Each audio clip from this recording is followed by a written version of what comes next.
us. I don't care. I've got a huge problem with my headphones pressing into my glasses. We were in the middle of a phone call. He barreled He into doesn't the... know what goes on here. He barreled supposed into to the office. stand there like a goddamn robot. I agree. We haven't had one incident here in God. 4 years. He's security. He's got the cush job of a century. Just shut your fucking mouth. I like about Ronnie. me, about my glasses, about anything. Oh my God! I think I'm gonna be tour guide. Who's he to compare his glasses to yours? Shut up, He Sal. got his glasses Sal, at Ann Taylor. Sal, you're an asshole. I like Ronnie best when he sleeps in Scott's office. Yeah. Which she was doing the other day, by the way. Well, wake him up when you see that. Well, at least he's not talking to anybody in the home. We had a bunch of things we were gonna make noise with, and then he woke up right when we got there. Yeah, he's standing security. I mean, the one thing the guy's got to do is be awake for 5 hours while I'm in the building. Impossible. Yeah. Can't do it. He's old. They sleep easily. Something's going on out here. What? I What? don't know. I just heard shit being thrown. Oh, And I heard the words, "Don't fucking touch me." Oh, no. Who touched who? What? What's he doing? It's JD patted his show. What happened? Yeah, I patted his shoulder, and then he threw his walkie-talkie at me. Here we go again.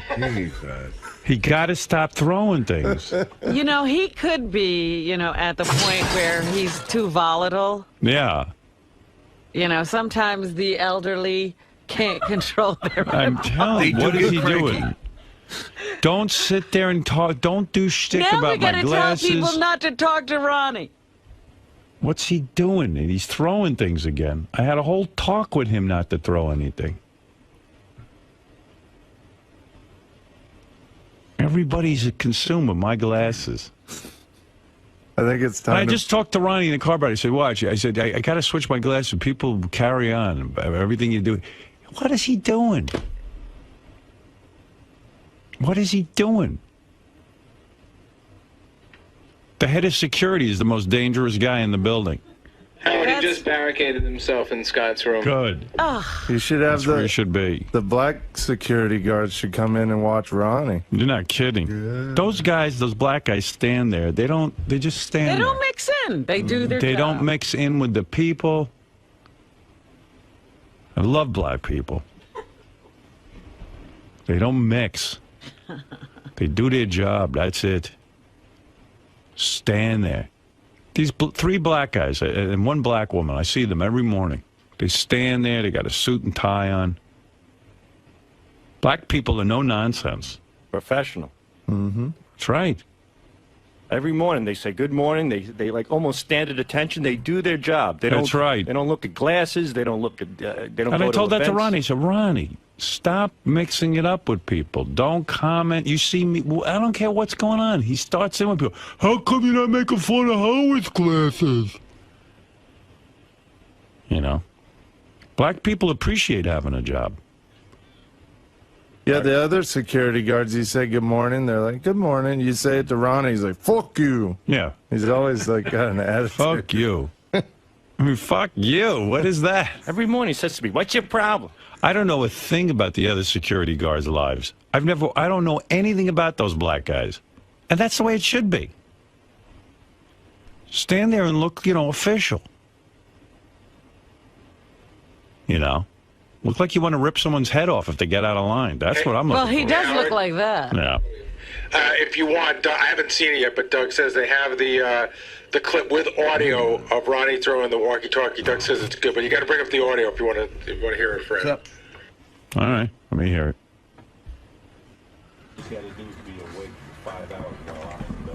Get out, you fucking asshole! Get out of here! Oh, Touch my me. God. Don't fucking touch me! Oh, I can't have it sold. Oh, boy. Now he's got to go retrieve his walkie-talkie. Does that walkie-talkie still work? I don't know. And who's he in touch with anyway? Who's he talking That's an to? amplifier for his hearing aid. I think he listens to NASCAR on it. What's he doing out there? Oh my God. But he's his own worst enemy. Because he started in with people. He's out there screaming about my glasses. Right, he's trying to Just tell shut them up. that they should be involved with you. Yeah, shut up. Stand there quietly. I asked the guy, he told me he was going to do it. He can't do it. He can't help himself. Yeah, nobody asked for his opinion on your glasses. He came barreling into everybody. Yeah. Don't worry about me, about what people say about me or say about you. Just stand there. Stand there.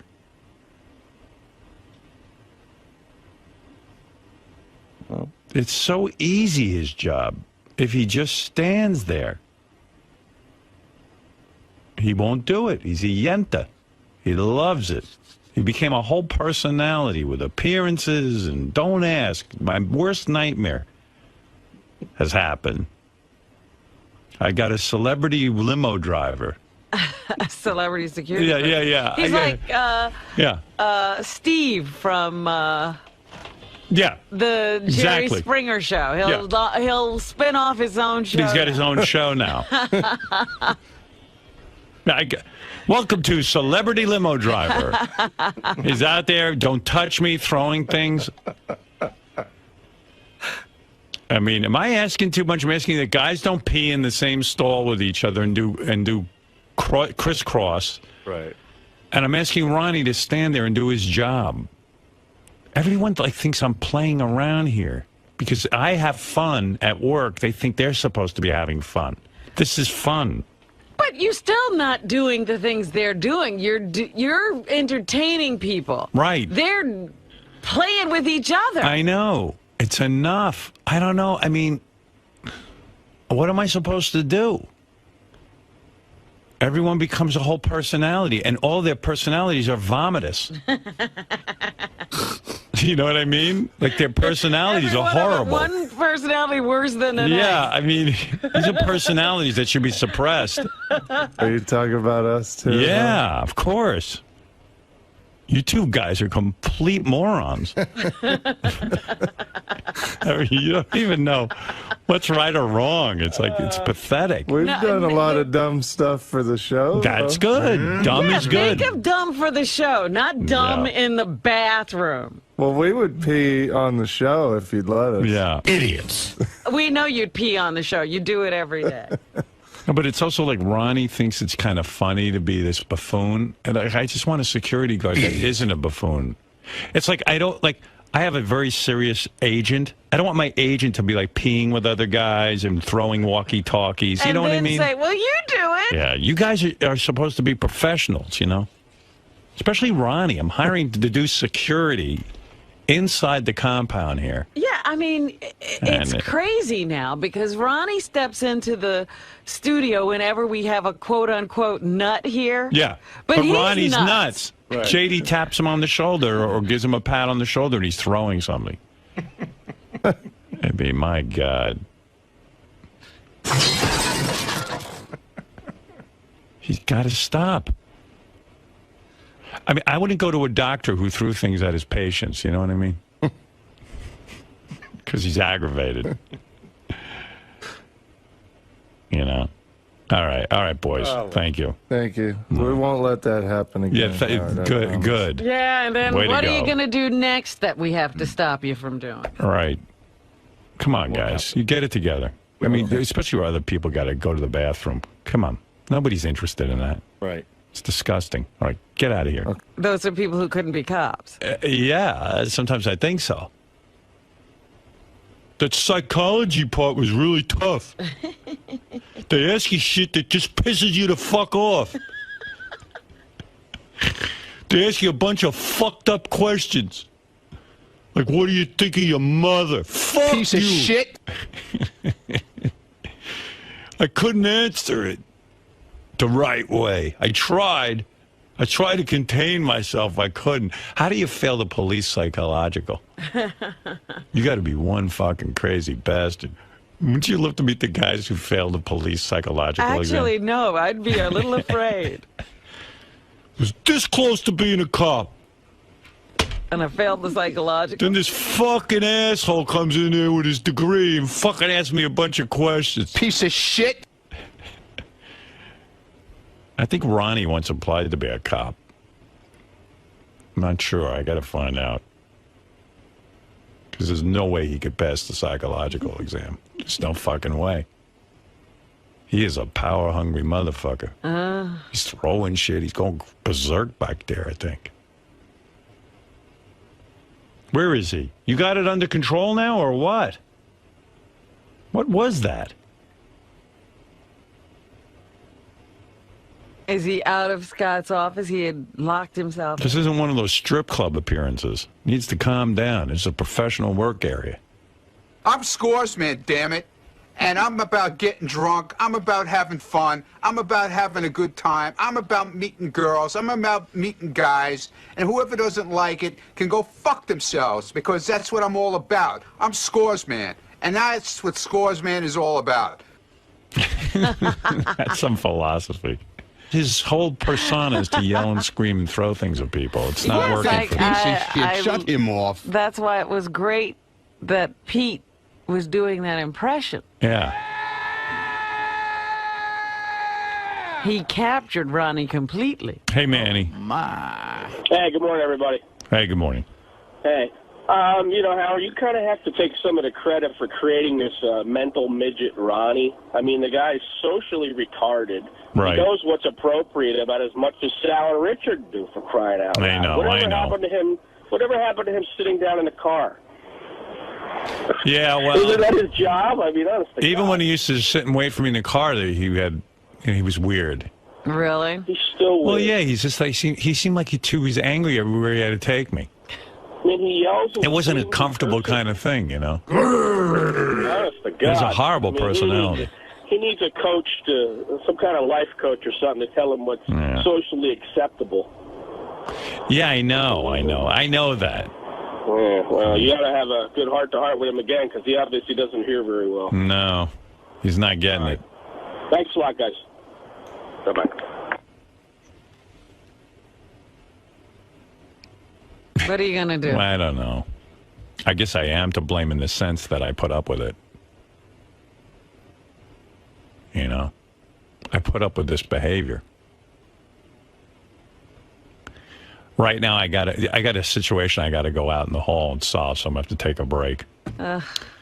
There's something else going on? Well, Scott, the engineer's intern, is supposed to be archiving for me right now, which is we're desperately up a deadline for a history of Howard 4. Right. But Ronnie's locked him out of Scott's studio because Ronnie's carrying on like an asshole. So he's I got to go. a baby. I got guys who have to work.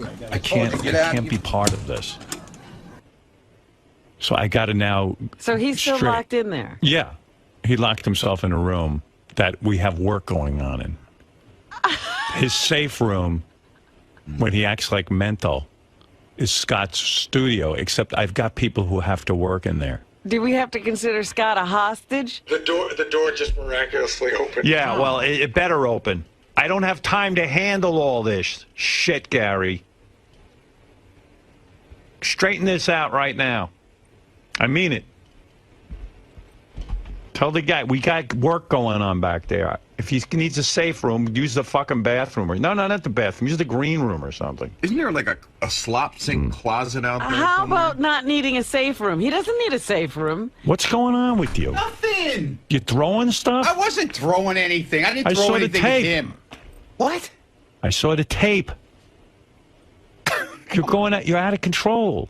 Okay, I'm out of control. Just stand there. Stop talking in the halls to people. You don't listen to me. Tell Doug then to shut his TV show off for me then, okay? I don't need to be his don't TV show. Answer.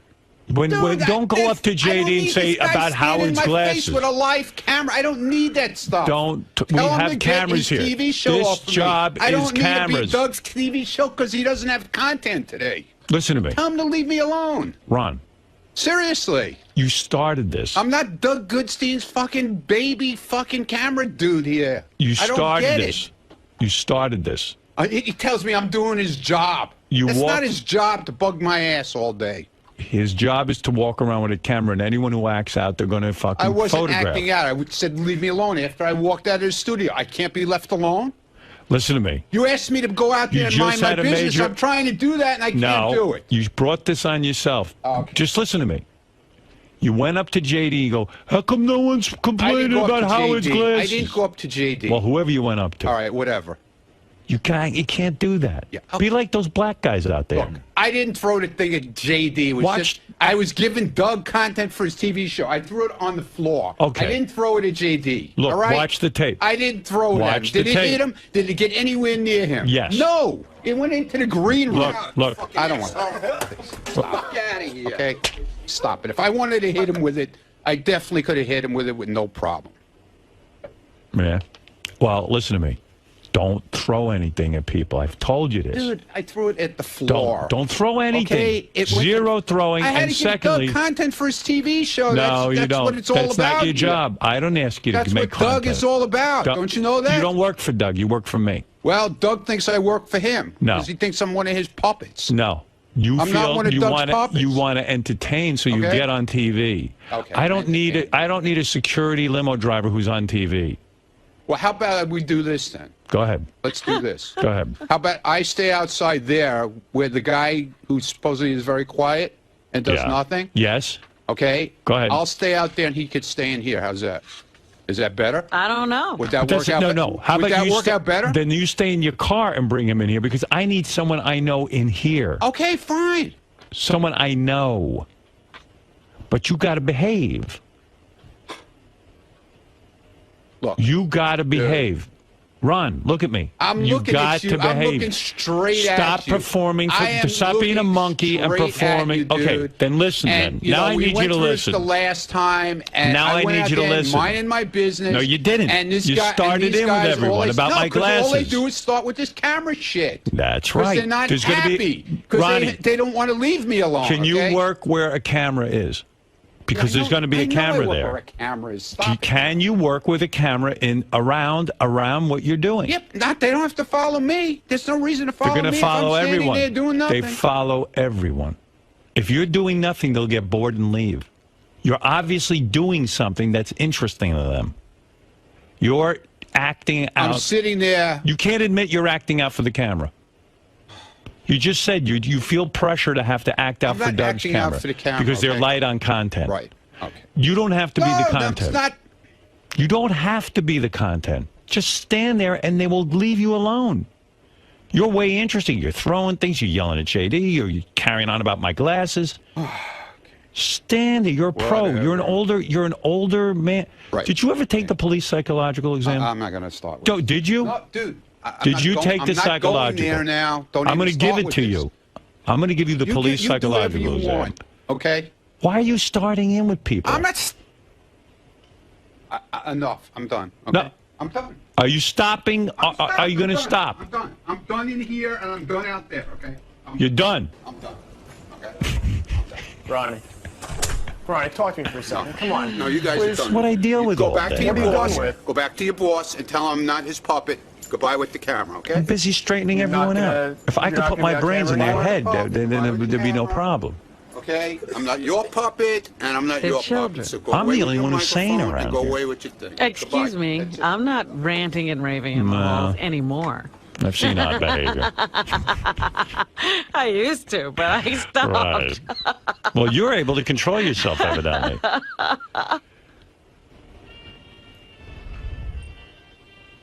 You know? Fred seems to be managing to get in and out of work most I'm not days. throwing anything. I'm No, not and you peeing mind on your own anybody. business. I mean, it's really not. I'm just asking Ronnie to be quiet. Just quiet down. Don't and then act he's out. telling you, then make this happen and that happen. You got to change the whole environment. Ever wonder for why? him. Yeah, exactly. You ever wonder why Will is never on Howard TV? Did you ever wonder? No, it never occurred to me. You want to know don't why? Think about him. Because Yeah. he's not interesting. Right. He just stands there and does he his does stupid his job. Yeah, he's doing his job. That's the answer. You want to know why Richard and Sal are always on Howard TV? Because they're always up to something. They're always up to hijinks. They love the camera on them. That's the difference. Ronnie loves the camera. Yeah. I mean, Scott's not on. No. Ronnie and Scott are out there at the same time. Right. It's the crazies. So I'm begging Ronnie, please just stand there and don't do anything, and no camera will care about Well, you. then make Doug stop. Make Doug stop. We'll change the whole show. If he didn't throw the phone, Right, Doug he wouldn't be on. be shooting him. And Ronnie likes getting on camera. Right. I mean, he even betrayed himself. I'm doing it for Doug. Right. I thought your job was security. Right. Not working for Doug. No, now he works for Doug. Well, get the camera off me, because he's like a lab rat. He can't not do it if the camera's there. Right. Good Lord. Gotta go get that cheese. I see a camera. I gotta go nuts. Yeah. And even the throwing. I did that for the camera. You did it for the camera? Who asked you to be on the camera? Now he's thinking Doug of scenes and ending scenes. Yeah. He needs a good piece of tape for the that show we do every week with John Hine and Rachel Fine. Doug's making me. I'm going to lock myself in Scott's room so no one can get in and do their work. I don't know. And then when I make these points to him, he goes, that's it, I'm out of here. I can't talk about this. You can't talk about it because I'm making sense. I'm right. Of course I'm right. I'm a very logical guy. I mean, Ronnie sees me off the air. I don't do a thing. I walk around. Well, they all see you. I know. I don't know why he doesn't follow my example. Then he's out there. They got tape of him attacking the camera 3 minutes ago. He's busy with the camera guy. Was this after or before he threw the phone? This is before. This is 3 minutes ago. He started attacking. Go away. Oh, this is after he left here just now? Yeah. Oh, it's when he came back. That's when he came in. To show how sane he was. That's after I just got done with him. Ugh.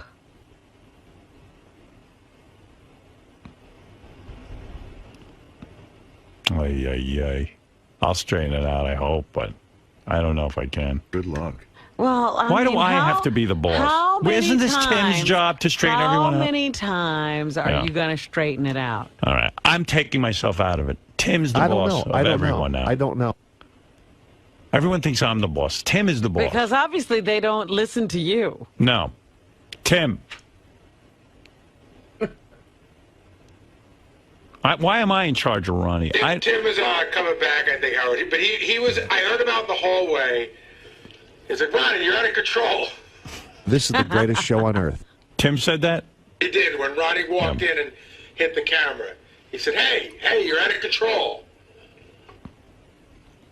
All right. I'm no longer in charge of Ronnie. Please, give me a break. Yeah. Nobody wants to be in charge of Ronnie. You're in charge of Ronnie from now on. Handled. Thank you.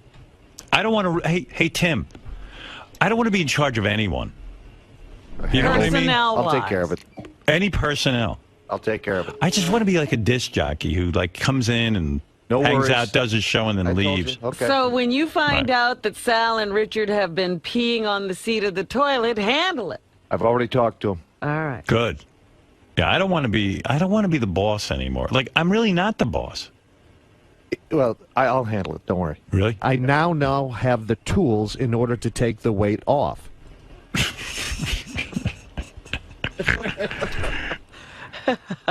Poor Tim. Now I feel good. I'm no longer in charge. Now I'm just like one of the guys. And in addition to all of his other duties. I'm really not in charge. That's what people don't understand. People don't get that I'm not in charge. I just work at Sirius like they do. But, I love that the attitude, I'm sure, of Richard and Sal is that Howard's going to love this when they do I know. I don't love that. When he hears this, he's going to love it. I love when they do a phony phone call or they write a bit or something. That's what I love. You know. It's crazy. Everybody around here is nuts. You know, I can't. My head's going to explode from this. I come to work and it's like It's a daycare center in here. Yeah, I'm solving everyone's problems every minute. I can't do this anymore. Trying to make these people behave. This is why I'm getting out of the business. I'm not paid to babysit. They have us locked in here. It's not to keep us protected from the outside. It's protecting the outside from us. I know. I'm running a business. I'm in the Howard Stern business, not this other bullshit. The other security guards' lives. I don't know anything about those black guys. And that's the way it should be. Stand there and look, official. Look like you want to rip someone's head off if they get out of line. That's what I'm looking for. Well, he does look like that. Yeah. If you want, I haven't seen it yet, but Doug says they have the clip with audio of Ronnie throwing the walkie-talkie. Doug says it's good, but you got to bring up the audio if you want to hear it, Fred. All right, let me hear it.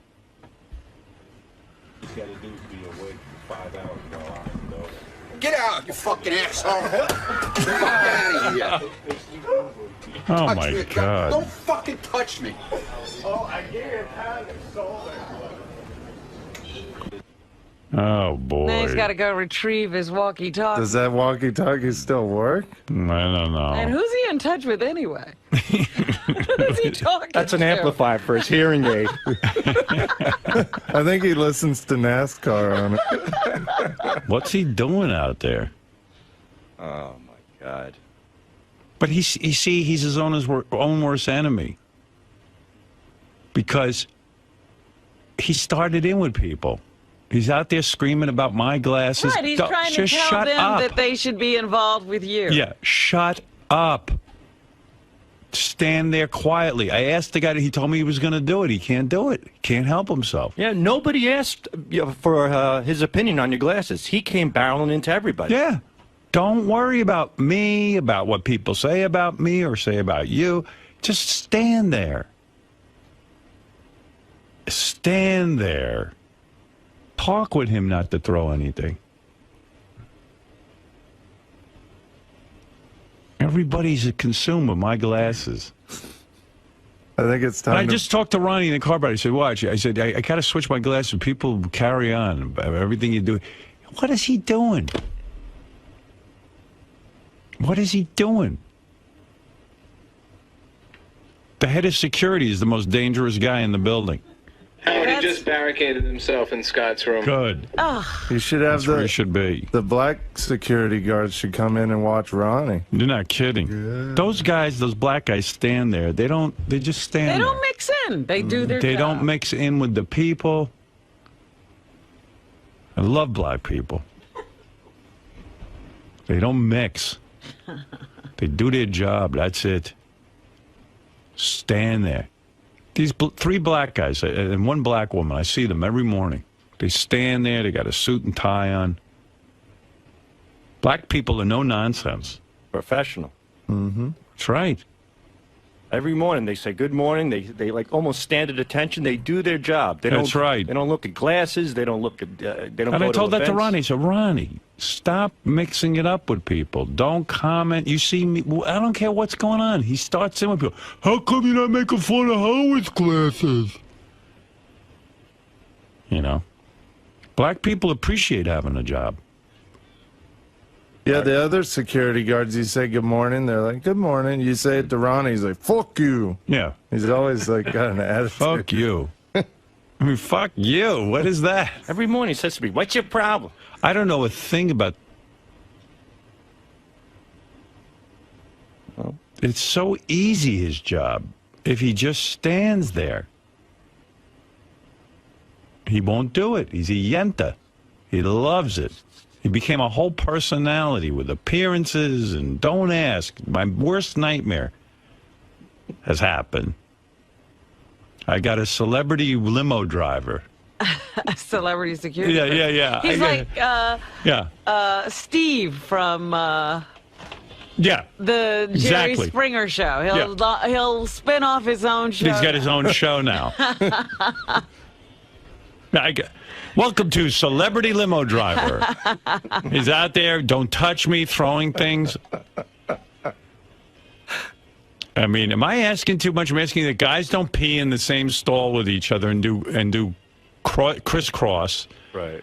And I'm asking Ronnie to stand there and do his job. Everyone thinks I'm playing around here because I have fun at work. They think they're supposed to be having fun. This is fun.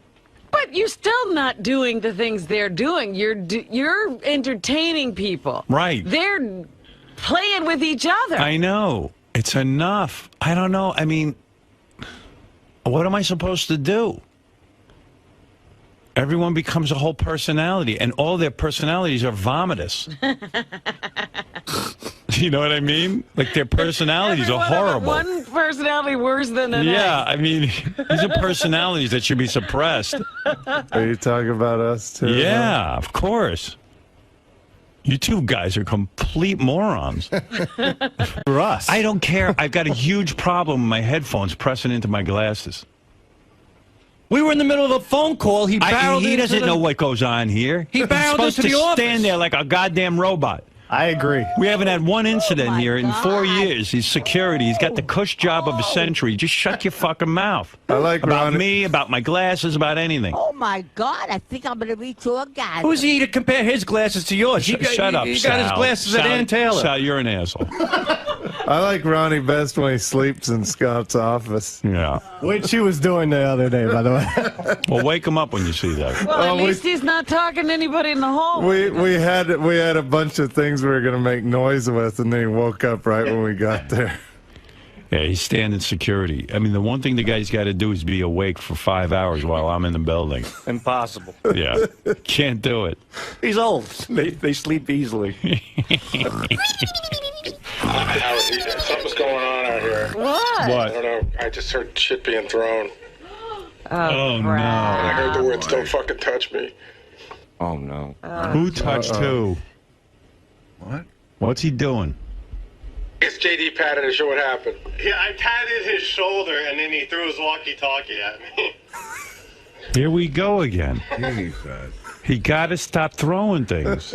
You know, he could be, you know, at the point where he's too volatile. Yeah. You know, sometimes the elderly can't control their I'm telling you, what is he doing? Don't sit there and talk. Don't do shtick Now we about my gotta tell glasses. people not to talk to Ronnie. What's he doing? And he's throwing things again. I had a whole... I mean, you don't even know what's right or wrong. It's like, it's pathetic. We've done a lot of dumb stuff for the show. That's good. Dumb is good. Think of dumb for the show, not dumb in the bathroom. Well, we would pee on the show if you'd let us. Yeah. Idiots. We know you'd pee on the show. You do it every day. No, but it's also like Ronnie thinks it's kind of funny to be this buffoon. And I just want a security guard that isn't a buffoon. It's like, I have a very serious agent. I don't want my agent to be like peeing with other guys and throwing walkie-talkies. You know what I mean? And then say, well, you do it. Yeah, you guys are supposed to be professionals, you know? Especially Ronnie. I'm hiring to do security inside the compound here. Yeah, I mean, it's crazy now because Ronnie steps into the studio whenever we have a quote-unquote nut here. Yeah, but he's Ronnie's nuts. Right. JD taps him on the shoulder or gives him a pat on the shoulder and he's throwing something. It'd be, my God. He's got to stop. I mean, I wouldn't go to a doctor who threw things at his patients, you know what I mean? Because he's aggravated. You know? All right, boys. Thank you. Thank you. We won't let that happen again. Yeah, good. Yeah, and then Way what to are you go. going to do next that we have to stop you from doing? All right. Come on, guys. You get it together. I mean, especially where other people got to go to the bathroom. Come on. Nobody's interested in that. Right. It's disgusting. All right, get out of here. Okay. All right. Stupid. Dopey. Too dope. So excited to be back? It's been a long time, right? It's been like 7 years, man. Nice, dude. I think 7 years is probably about right. Maybe a little longer. Yeah, I think 2003 you came on. Yeah, okay. So you know, you got all the math done. Huh? Yeah, I read up on you. All right. All right, man. We'll see you in there. So here's Ashton Kutcher. He's in the movie Killers, where his wife... There he is. He's With his wife? Might be... Yeah, well, the plot of the movie is wife. Hey, Ashton. Look at you. You made it. I made it. I didn't think you'd make it, man, after the big band rehearsal. I'll tell you, well, the band was big. The band was big. Well, you were actually good. You knew how to play. Not really. Let me tell you something. Well, obviously you're punk. Yeah. No, listen, I was the one getting I'm the one who I had no idea. Demi was trying to like force me into it. Yeah, right. Well, I'm going to talk about the moonshine and everything else. The moonshine? Moonshine. Yeah. I think that's what happened to my voice. No, what happened to your voice is... Is he the lead singer? No, he didn't even sing. You sang a little, but this weekend in L.A. was so really surreal. But the reason he's not feeling well, you're not feeling well. I'm losing my voice. The reason he's losing his voice is he went to Jimmy's party. Yeah. And we partied pretty heavily.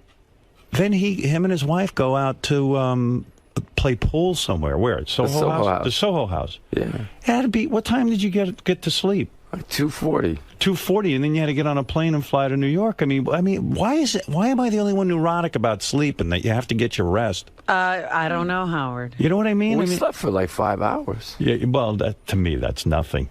I have to have rest, and people are running around and going crazy. I was just saying that briefcase of yours. The Barbados one. That is a pussy fucking magnet because it's loaded with scripts. I learned it from you. When I learned it from watching you. When you opened up your bag, there was about 10 movie scripts in there. No, there was 2. 2? Yeah, they were like in a binder. It's a rewrite. It's actually one script. So it's one script and a rewrite of that script. Isn't that a pussy magnet? I mean, when you've got a briefcase full of movie scripts in Hollywood and you look the way you do. I saw pictures of the evening of Jimmy's party. I'm standing next to you and David Arquette, and I'm standing next to John Stamos, and I look like a fucking goddamn monster next to you pricks. Stamos is handsome. I mean, that son of a bitch. Like, he's been good looking for fucking 50 years. Yeah, but I mean, can you imagine, like, Ashton Kutcher and Ryan Phillippe and all these fucking good-looking guys, and then you see me, and I'm like, and, you know, my wife's looking at pictures of me from the evening, and I'm like, I look like a goddamn monster with these guys. I mean, really, it's horrible. But you had a whole look going on. You were like, you had like the whole black. Now, see, that's the not hair fair. That's not fair. When you got hair like that, when you got hair going like that, I you was got like the guitar. I was like Slash. You were fully like with your short band for the strap for the guitar, so it was like it looked so bad. You were playing it with your chin. It looked like a ukulele. It was an average size strap, but on him it looked like it was too small. But don't you agree? We should go over the guest list of who was at Jimmy's party, because that was a sassy party. That was I'm sure like that's no big deal to you. You probably go to A-list parties, being married to Demi, and you got your own fame. Here's the thing about that party: there were no assholes there. Like usually you go to these parties and there's this sort of that like upper crusty like those, and they spend their time all together and they don't talk to anybody. Right. It was like a non-asshole party. I mean, I was probably the biggest asshole there, and that's Next a to good me. thing. Like, yeah, yeah. But you say, but I know what you mean about this. Jimmy put together a party in my honor of coming to L.A., and it was really some party. I felt like I was part of Hollywood in a way, you know? I was kind of feeling full of myself. Like, let's review who was there. And then we got to talk about this band room. Jimmy set up a band room where you could have any instrument you want, you play. And so I was playing guitar. John Stamos came in. He plays drums. I mean, he's a really good drummer. Drums, he's a great drummer. Because he plays drums for the Beach Boys, which is pretty impressive. Yeah, obviously he must be able to play drums. But it was a weird vibe. Like, I get up and I'm first playing, and Ashton wasn't playing yet. And the original band was me, John, and Mark McGrath from Sugar Ray. Oh, okay. And then, like, a weird thing was happening. John was getting upset with the band. John Stamos? Yeah, like David Arquette was playing trumpet. Oh, and which didn't fit in, but it did. It was also a couple of the guys from Kimmel's band too. There were a couple of guys from Kimmel's band, like professional musicians. But Stamos was getting pissed because he was the best guy there. Yeah, he was angry that he was the best musician there. Yeah, Stamos. What did he think was going to happen? There was a weird thing happening. So John Stamos starts going, you know, man, this is bullshit. We can't agree on a song to play. I go, okay, let's play Louie Louie. Already the band is fighting. So I'm That's playing the first thing you do. So I start playing Louie Louie. Ugh. But that's the only fucking thing I know. It's 2 chords. Yeah, C, F, and G. It's hard to go wrong. So I'm playing Louie, right? And we were doing our thing, and Stamos he's getting mad that everyone's such a fucking bad musician. Yeah. And he's bad mouthing Mark McGrath. Really? Yeah, Mark McGrath. Oh, I thought there was going to be a spat. It looked like they were going to fight. They were going to fight because. Why did he? What was Mark doing? Because John goes, "What's with this guy's a fucking singer and he doesn't know any songs." And I go, does it really matter? I'm the only real musician here. If he's gonna drum, you better know what you're doing. I said we're all high as a kite. You got to hear this. Johnny Knoxville was there.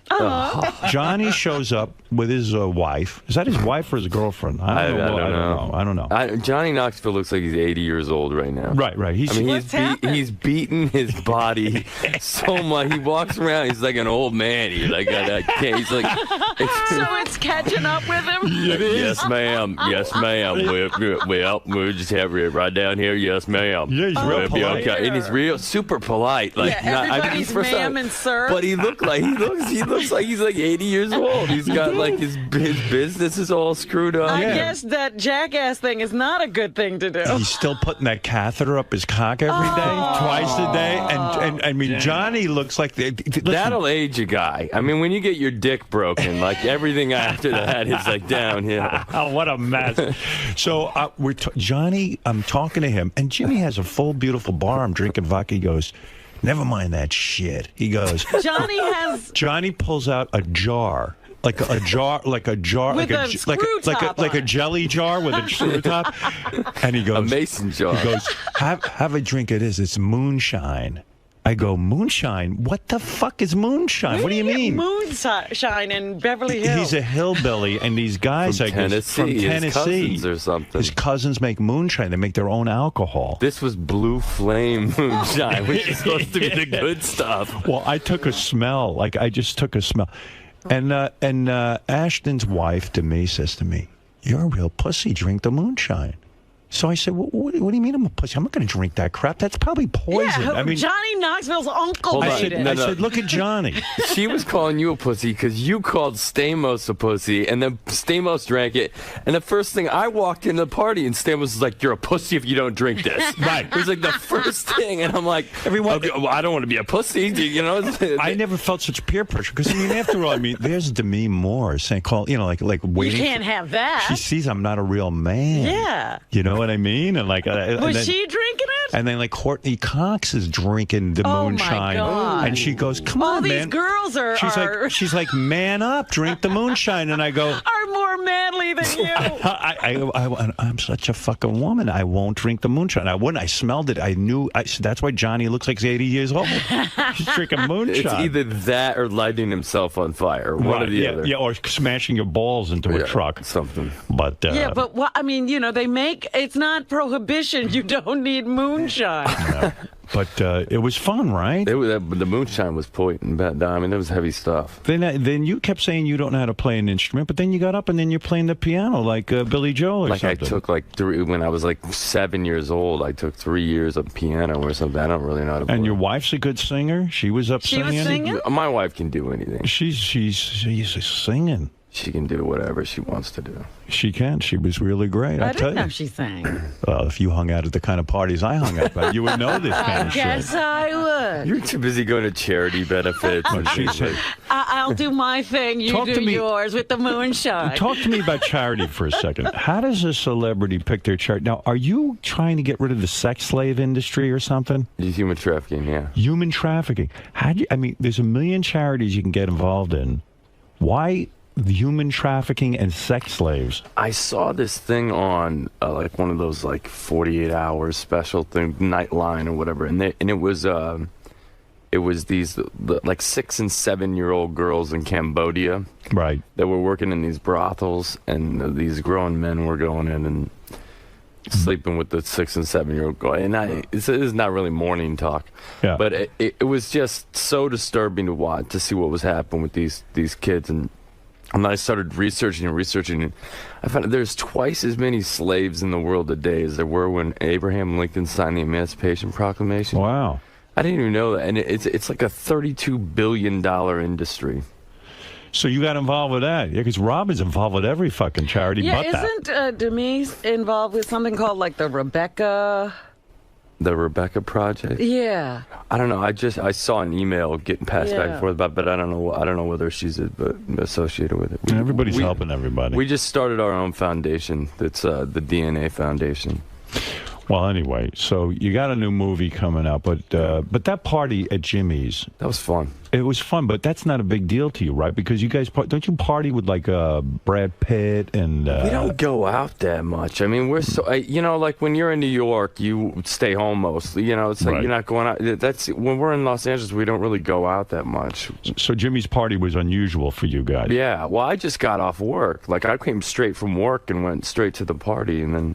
That was a big deal. Rick Rubin, Natalie Maines was there. Jeff Probst flew in for it. Wow. I mean, it was a party you fly in for. Jeff Probst flew in for it? Yeah, he had to do the Survivor finale. He flew out that night because he didn't want to miss it. He was in New York. He flew to the party, and then he flew back to Survivor. That's crazy. Yeah, I had a good time.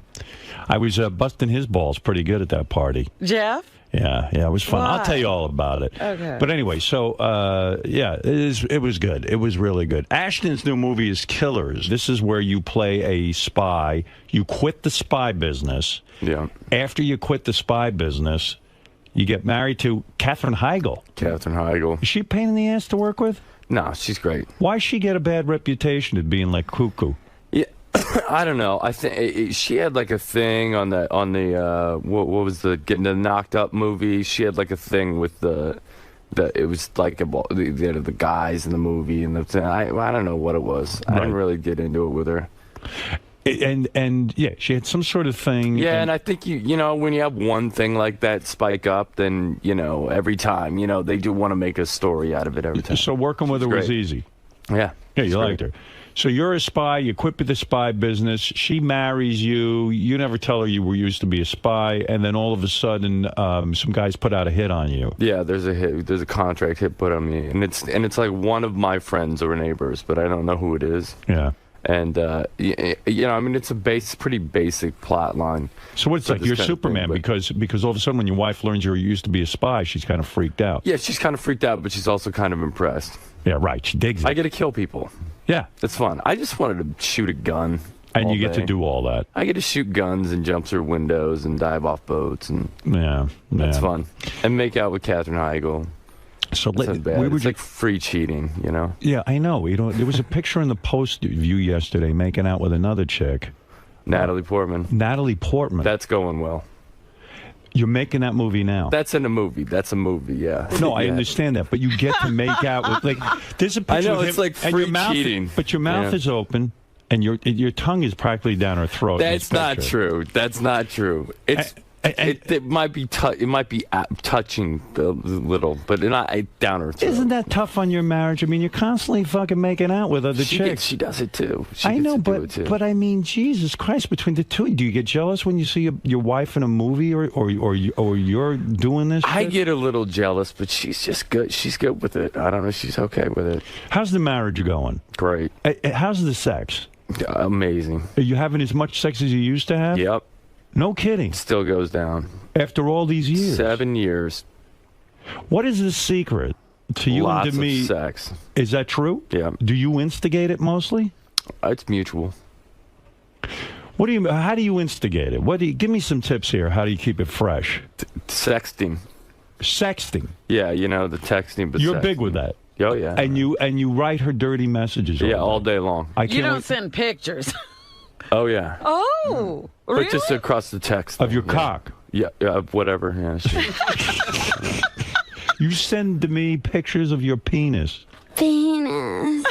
Not the penis. Penis. Not necessarily that. Sex turn now. No, I think you have to just be like, don't just wait till I get home. I'm gonna ruin you. I'm gonna ram it into you. I'm gonna ruin you when I get home. Really? Yeah. And then you do it. Yeah. You get home and you actually follow through. Yeah. Would she put on outfits and stuff for you, or? Nah, we don't do all that business. No. You get in the room and you get down to business. Yeah, just get her done. Do you think you got enough fucking out of your way? You got married very young. How old were you when you got married? Nah, I wasn't. I was 25. 25 when you got married. That's not that young. I'm from Iowa. People get married in Iowa when they're like... That is true. But you 13, so he really 12. waited. It's like Romeo and Juliet. When you were young, I mean, how old were you when you started modeling? 19. Modeling's a nightmare?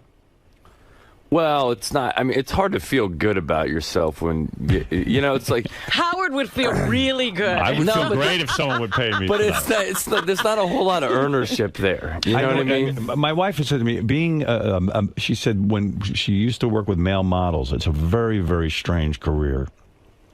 For women, it's not such a stigma, but for a man, it's kind of weird that, because you're really not doing a lot. It's like getting a jigsaw puzzle that's already put together. Right. You can't feel really good about what you've done there. Like, that's just what it is. Did you do the runway and all of that? Yeah, yeah. Oh, boy. Oh, no kidding. Oh, yeah.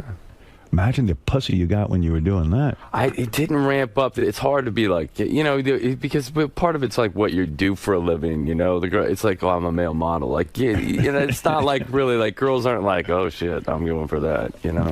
Girls are turned off to male models. They don't see them as ambitious. There you go. Right. I don't think it wasn't that. It wasn't like flowing then. So when you got that job on TV, that helped. That was like, thank God. Yeah, that helped. I'm done with that. That helped. And you were a badass growing up, right? I mean, you robbed a store or something? What did you went to jail or something? Yeah, I had like a third-degree burglary thing. What kind of a store was it? I broke into high school, like my school. It wasn't like the school store? No, just the school. You broke into school? Into the school. Crazy. I want to get out of school. Why? We were trying to rob stuff out of the school. And you were trying to rob. I actually did something like that. What is there in school that you want? Come on, they got all kinds of stuff in there. What do they got? Pencils? Equipment and electronical stuff. My cousin was like trying to break into the soda machine and try it out, you know. Yeah, they got free yearbooks. Yeah, they got vending machines in there. Let's go. Yeah, they keep it all in there. When you got married, you did a Kabbalah ceremony, right? Yeah. Are you still into that? I still study it a little bit, yeah. But the me's more into it. We're both into it, kind of equally. You're not wearing your little bracelet. Where's your red string? Oh, no. I'm doing a movie right now, so I can't really wear it. Well, but Demi doesn't wear it. Yeah, she does. I don't see I mean, I looked her over. I didn't see any red string. No. Maybe it fell off. I don't know. So when you get married in a Kabbalah ceremony, what is that? I mean, is that like a Jewish ceremony, or is it something? Yeah, basically. You step on the glass. Who's that guy? That's your rabbi. This is the actual ceremony. Wow.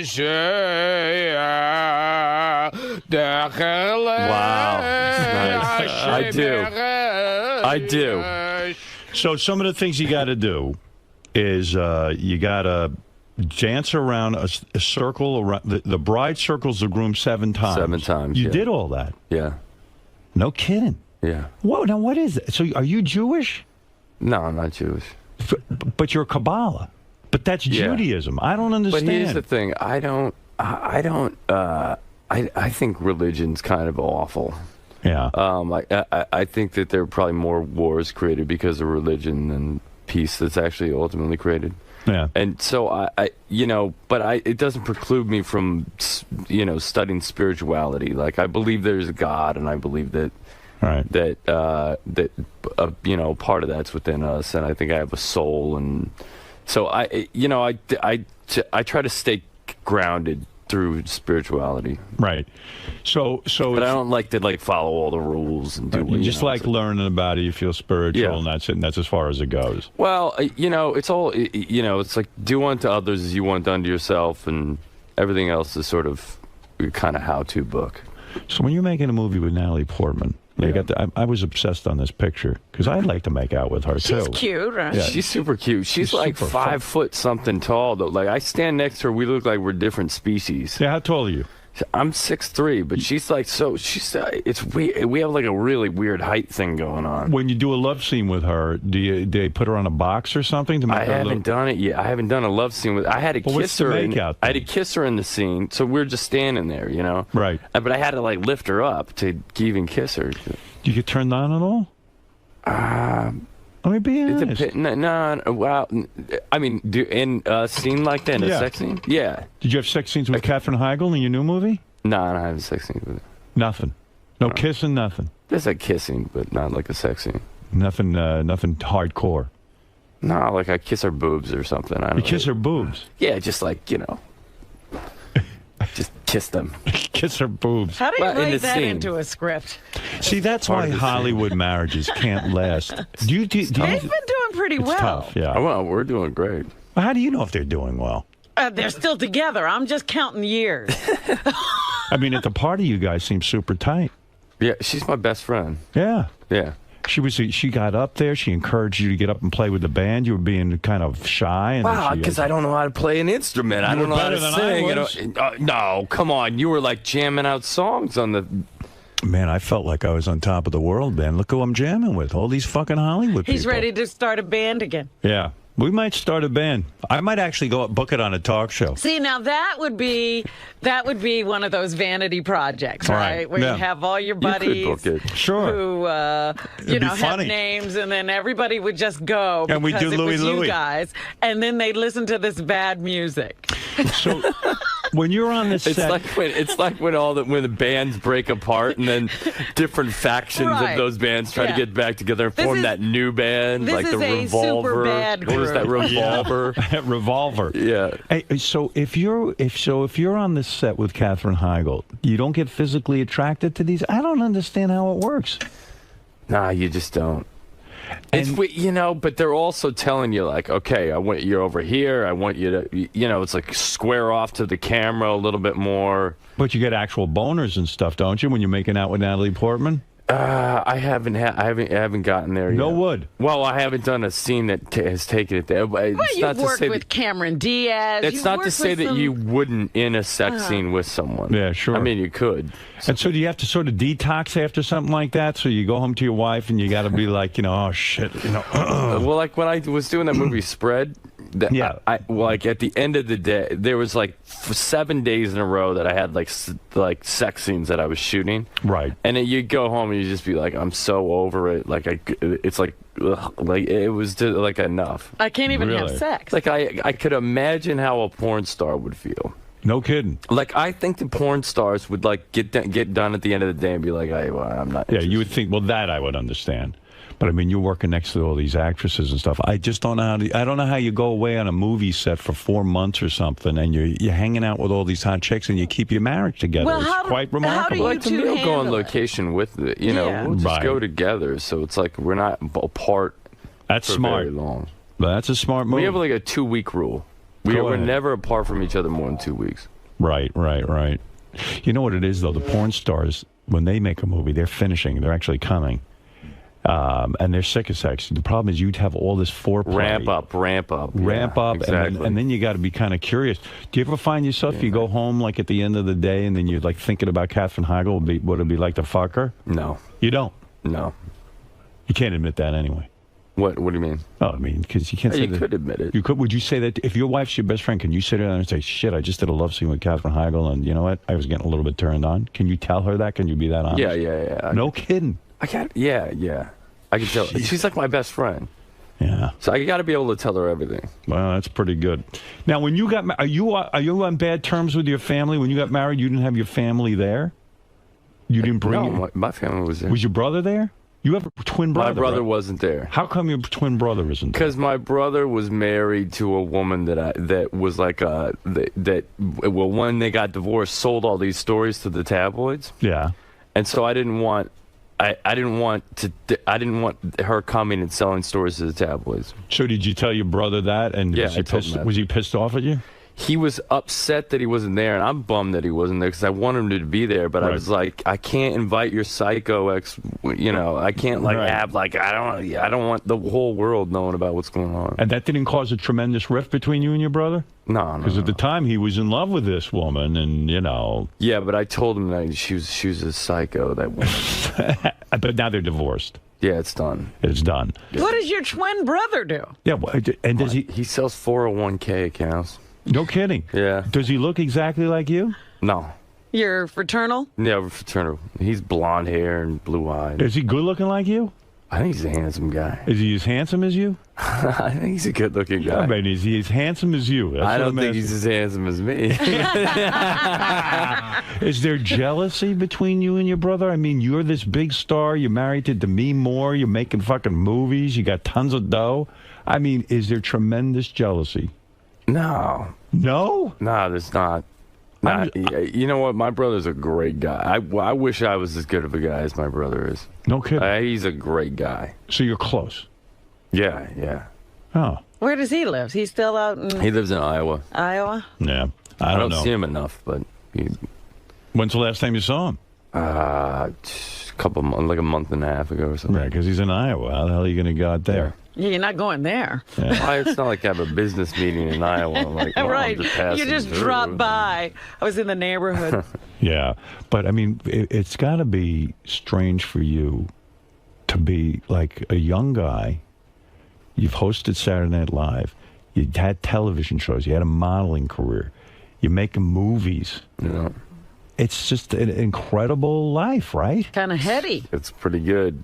How do you stay level? Like, are you mean to people at all? Do you lash out at people? Are you? I mean, in other words, have you gotten carried away with yourself? Or are you staying grounded? Well, that's You seem very grounded to me. That's why I study that Kabbalah. stuff. Yeah. Keeps you Did grounded. you think you had a moment where you my could have wife, gone like, off? she beats me up. What do you Yeah, mean your but wife beats you up? what? She says to you, you're getting out of line? No, yeah, that's part of the deal. Like, she's just like, she puts me in place. Right. But I do the same thing for her. Do you feel that you once had a time where you might have been headed? Yeah, that's like right when I met 𝗵𝗵. I was like on the verge of like this could get really bad. You were getting out of control with the women. I was getting out of control with the women. No kidding. I was abusing it. You were. I wasn't being nice. I was abusing it, and I was like, and it was not good. Like, it was bad. I was like, all right, that's it. And then I met 𝗵𝗵, and then it was like I just shut the spigot off. No kidding. Yeah. You knew it was right. It was. It could have gotten bad. I mean, I could have drowned in what? It could have been the OD. I could have OD'd. I can imagine. It was either coming down to that or like some infectious disease that would be like some new infectious disease from getting too much. And you would be patient zero. So when you say you were bad, were you? It was just bad. Would you sometimes have 2 or 3 women a day? It was just bad. It was bad. It was you were a just bad bad. person. It was because you're using people and they're using you. I was very honest and upfront about it, and I was like, listen, this is not, I'm not looking for a relationship. I'm not interested in that. I want to have, and it was like, okay. But I think that there's a part, the girl, she's thinking like, wow, maybe he is, or maybe he could be. He's just saying this. Right. I'm going to be the one that changes that, and I was just abusive of it. Damn, man, I wonder what the hell went on. You should write a book about that. Met the wife. That was a good thing. And straighten, yeah. Just save my ass from. Where do you meet her? How does I that met all her go through a down? mutual friend. And she walks in the room. Yeah. And she probably thought you were a douchebag in the sense that she did. You're probably going to try and fuck her and leave her. I was trying to do that. You walk in the room, 𝗵𝗵 was there, and you're instantly attracted. Yeah, well, I was like taking a shower, and it was like her and a buddy of hers that was a friend of mine that I was trying to hook up with also. And it was bad. I mean, I'm going to be honest about it. It was bad. Hey, if I was you, I'd be bad too. She knew. And then I like went. I was like taking a shower and getting changed, getting ready to go out, and I came out without my shirt on. And 𝗵𝗵, like, good move. 𝗵𝗵 takes the piss out of me immediately and is like, when we said we liked your haircut, we didn't. And so then I'm like, okay, great. Now I'm the asshole. So then I walk and I get dressed and I come, and then 𝗵𝗵 was like making a phone call to her youngest daughter, who had like an art project or something due, and I heard her outside the door talking to her daughter, and I was like, I want to be with a person like that. Because she seemed grounded and... Just based on the way she was talking. And then I said, I need to talk to you later. And then that was it. And then we just spent the rest of that was it. Yeah, but she probably thought, I'm not going off with you, because she's probably looking at you like, you know what, you're just interested in fucking. So that's what she said. She said, if you just want to talk, yes. And I was like, yeah, I just want to talk. But meanwhile, you wanted to fuck. Yeah, of course. But then I went, and then we just talked. You did? Yeah. She was. You weren't an animal. No. Well, I couldn't. Did she think it was like closing off? She was like the door was shut. Nothing was happening. Did she think that was a move when you walked out in your towel? Because you're a good-looking dude. It was a move. You're a muscular. It was. She knew it was a move. Yeah. You mean you walked out in your towel on purpose? On purpose. You knew you looked good. I was like, that's a great move. If I looked like him, I'd be nude. I'd walk around with my schlong out. I hope you have a small dick. Nah, you got a big penis. No, I'm not like in demand. You know what I mean? It's not like but you have a good size. You're as big as that Starbucks. You're as big as the Starbucks coffee cup. No. What size is that? No, it's not. I'm not like working the Venti mocha. So your move is when you were seducing a woman, you'd walk out in a towel. No, that wasn't my move. That happened to be the move that. You know what move. You know what my move is? I walk out in a ski parka. That's it. I keep everything covered up. It's unbelievable. And then.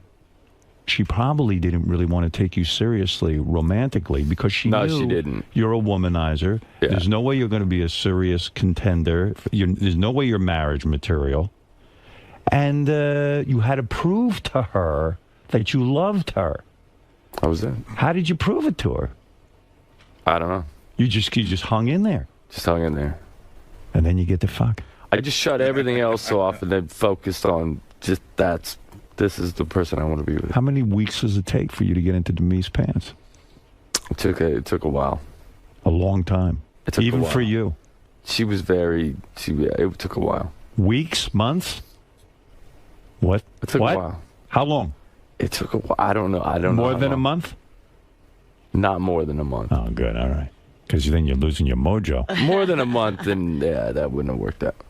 Here's my prediction. First night you talk, second night you fucked. That's what I think. No way. She was not. Did you make out the first night you met her? Yeah, we made out. You made out? Yeah. Son of a bitch. Mm-hmm. Oh, that must but are you seeing her like every day of that month? How often are you seeing her? What? She was actually she flew out. She left. She had to leave the next day. Right. But then her plane got stuck and and there was an issue with there was like a weather issue, so she couldn't leave, so she came back into town. And then we hung out a second night, 2 nights in a row, and then she left town for like a week. Ah, okay. But we were talking every day. Yeah, you should see these two little lovebirds. I'm sure. She was very supportive of him in this band that we were in. Well, you know what? Do you like being the poster child of, like multiple family? How that works together? Because, Demi and Bruce are still good buddies. And Bruce was at the wedding. That Yeah. I don't fucking understand at all. I don't want him at my wedding. they're everywhere together. You were bummed by that. No. Really? He's a good guy. You don't care? I was at his wedding. Really? Yeah. Actually, Bruce was the rabbi. He married him. He performed the ceremony. Yeah, right. He's a good guy. Bruce is a great guy. Yeah. I hang out with Bruce any day. Yeah? With the wedding, when not at the wedding, doesn't matter. Yeah, he's hilarious. Has he been on the show, Bruce? No. Bruce hasn't been on the show. He loved the show. I'm sure. He's a fan, supposedly. No, Howard, he I don't think he likes you. I thought he said he did like me. He said he had no problem with me. What happened? Why John interviewed him once some years ago, and he got really mad. What did John do to him? Who knows? Hey, Ashton, so when you get married, when two powerhouses get married, and you're both wealthy people, do you do the whole prenup thing, or did you bang out a whole agreement? I didn't do it. She had more money than me. I didn't do a prenup. You didn't do a prenup? No. She did one. So there is no prenup? No, there's No prenup. But now at this point, I mean, you're making tons of dough, so... I don't care. You don't? No, I don't really care. It's money, whatever. How's that all work, though? Everybody just pulls their money together? Who pays the bills? Who pays the bills? How's that all work out? We have a joint account, and then we have our own separate account. Oh, you do? Yeah. Well, that's good. It's whatever. It's money. And when you buy a house, who buys it? Yeah. We buy it together. Okay. But we have property that we each own from before. Do you split the electric bill? Yes. The movie's called Killers. Yeah. You're the spy. Yeah. who reveals to his wife that you're a former spy. I'm a spy that reveals to my wife that I was a spy because people are trying to kill us, and we don't know why. Is it a comedy or it's a comedy? It's an action comedy. It's great. It's really, really good. I've seen it, and it's great. I will be happy seeing this. I like the premise. I think you'll be happy seeing it. I think there's not going to be enough sex in it.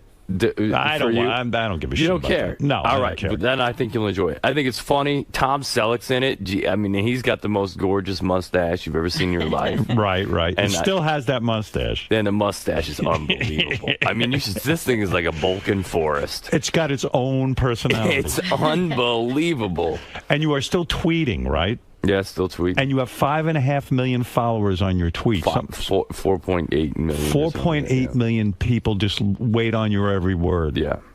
They're not waiting on my every word. They're following other people. You know what I said to Ashton with that Twitter? They should pay him because. Well, he did a whole thing. The big reason people knew about it was because of him and Demi. Do you They did a big thing for Twitter. You seem to be up on the technology. Is there something coming down the road that's better than Twitter? Like that you'll What's next? That's better. What is the next There's thing? different stuff coming. There's a thing called Foursquare that a lot of people are using. Foursquare. Yeah. It's like you check into locations. Yeah. And then you can kind of create a crowdsourced Zagat guide. It's pretty good. And then there's a thing called Daily Booth. That's like it's like people talking but with pictures. I see. Kind of a big thing. So if you go on that, you could change. You literally made tweeting very popular. You were one of the pioneers of this thing, true? And really, you made it popular. You built a big business for them. Have they ever come to you and said thank you for being interested in tweeting? I mean, I would think they'd kiss your balls. I've met with them. They haven't necessarily said thank you. Does that bother you? You're providing content for them. It bothered me for a while. For a while, it really bothered me. I was like, wait a second. Like, I'm helping to blow up your platform, hook it up. Right. But now I sort of got to the point where I was like, it'll come back around somehow, somewhere, wherever. Are you the world's greatest tweeter? Nah, there are people that put more entertaining stuff down. Yeah. Robin is now involved, and it's very compelling. Do you like it? You're not good in it? I'm about to get taken. I'm about to get knocked off of the pedestal. Oh, really? Yeah. Yeah. What's happening? He's really got to go. What are you doing this morning around the movie? Today Show? I have Today Show, Regis. Oh, yeah. Regis and the Today Show. To Regis, your buddy. Yeah, so you got a lot going on. Yeah, he is my buddy. He lives in my building. My neighbor. All right, look. The movie Ashton Kutcher is in is called Killers. Go see it. It's romantic. But it's got But it's a thriller. And there is some humor in it. Yeah. And I mean, what could be better than that? Sounds like a good combination. That's right. And look, he ain't bad to look at either. Let's be honest. What about her? Does she get naked? Yeah. No, if she doesn't get naked. No, it's a PG-13 probably. Like how fired up you are about that. What about it? She get naked? Yeah. Hey, by the way, Ashton, you will like this, that my wife was on Regis, where you're going, and she came out with a dog, and the dog took a shit on the stage. Yeah, the dog shat on the stage. And it got big laughs. And what you should do is take a dump on the stage. Go and just squat it out. Go over there, squat out a big dump. And I am telling you. I heard this works on your show, Regis. Just say, I understand Beth Stern was on your show, and she took a shit. That's the new Regis thing. Everyone's shitting on the stage. Everybody just goes and shits. All right, listen, we loved having you here. Good luck with the film. Good luck with the band. Good luck with the band. I'll contact you about the band. Yeah, and good luck let me know with when we everything. all get back together. Ashton Kutcher, everybody. Ashton, Yeah. how'd it go, man? I think good. I don't know. You tell me. I think it went pretty well. All right, good. So, you never really know on this show whether it went good or not. You find out once you get in the car outside and somebody calls in and they're like, "Oh, that guy's a fucking asshole." Like, who's he? Because you don't find out how this one went until afterwards. all right, man. Thanks for stopping by. Right, take it easy, man.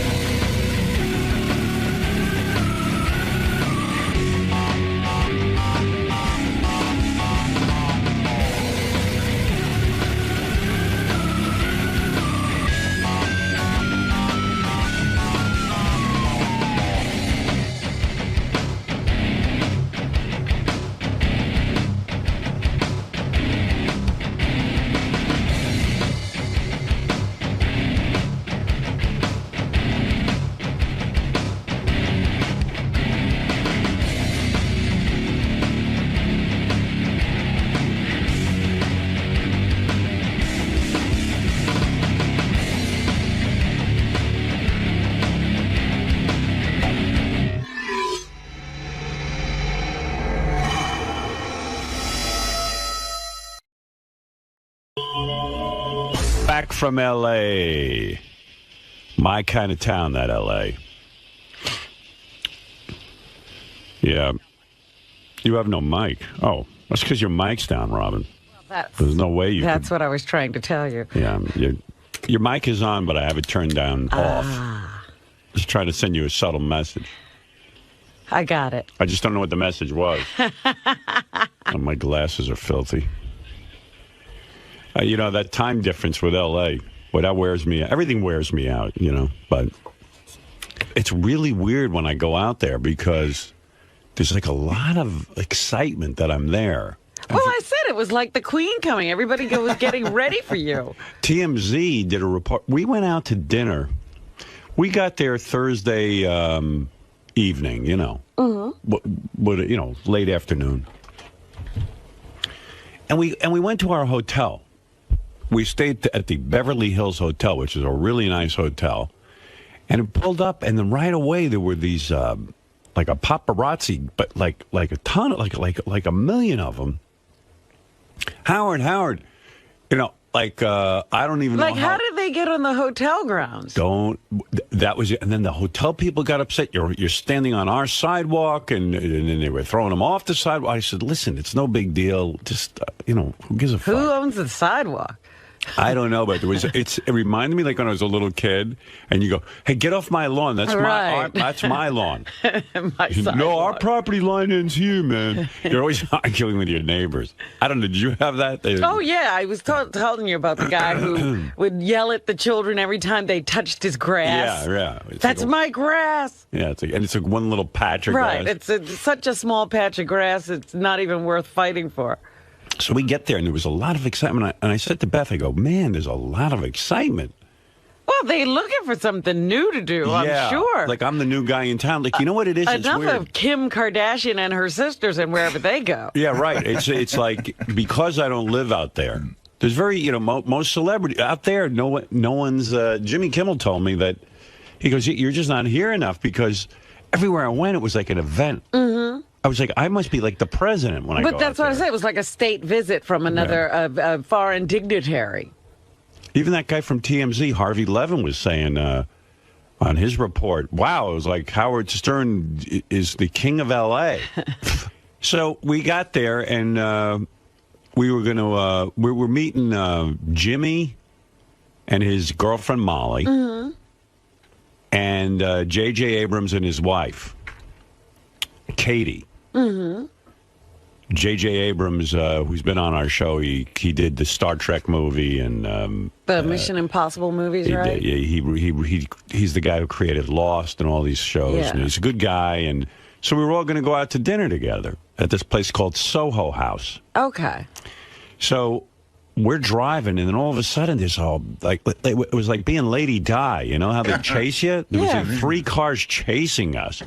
So I said to the guy driving us, I said, "Listen, man, slow down. This ain't Let worth, them catch us. It ain't worth dying over." I said, "Let's just go." And I mean, what happens if they catch you? Yeah, I said, so you get out of the car, and these guys do not give up. They'll take pictures, so who cares, right? Yeah, it's not like you're with somebody other than your wife. What are they going to catch you doing? That's what Beth said. Beth said, it's not like we're dating, you know, in secrecy, and it's not like you're cheating on your wife. I'm your wife. It's okay. I said, yeah, that's exactly how I feel. So, because really, what are you running from? I mean, okay, so some guys are going to take your picture. Big fucking deal. So I get out of the car. And right away, it's so confusing. You can't even see where you're walking. They're popping so many flash bulbs. And then there were 2 cars worth of guys chasing me who are professional autograph seekers. Now, when I say professional autograph seekers, they have every picture I've ever taken or every movie poster, anything that ever came out about me, my books. So how long does that take to get through them? Well, those guys... You can't sign anything. I signed a couple of things, but once you start, they're like... They keep flipping another thing. Because that's how they make their living. They sell these autographs. So if you stand there and sign for 10 hours, they'll have you sign 10 hours worth of stuff. Wow. So I was like signing one. What happens is, though, you get out of the car. I can't even see Beth now. I get nervous about her. Right. All of a sudden, I can't even find... I wanted to actually look at where I was. You can't see a thing. It's blinding. All of a sudden, I feel some people grabbing me. Like like the Beatles or something, like touching me and pulling me and pushing me. And I go, what the fuck? What the fuck's going on? Now I'm starting to get aggravated. This is how things heat up. I mean, how far is the door from the car? I mean, what do you have to do? I couldn't even fucking tell you because you can't even see in front of you, and they block. It's almost like what they do on the football field. There's a whole pattern they run so that you are can't blocked. see where you're supposed to go. Where's the lane? So I'm like, man, this seems dangerous in some weird way. Like I could have walked into the street, got hit by a car. I don't know what the fuck's going on. And then you don't know where Beth is at this point? And now they videotape it. So what they're hoping you'll do is either get in a fight with someone, or you'll fall down, or you'll look confused. So I was like, I don't want to do any of those things. I just want to get into the restaurant. So it's actually surreal. You don't know where you are. It's almost like being in a bee's nest. You cannot see a fucking thing in front of you. So fortunately, I brought Mike out with me. You know Mike. Yeah.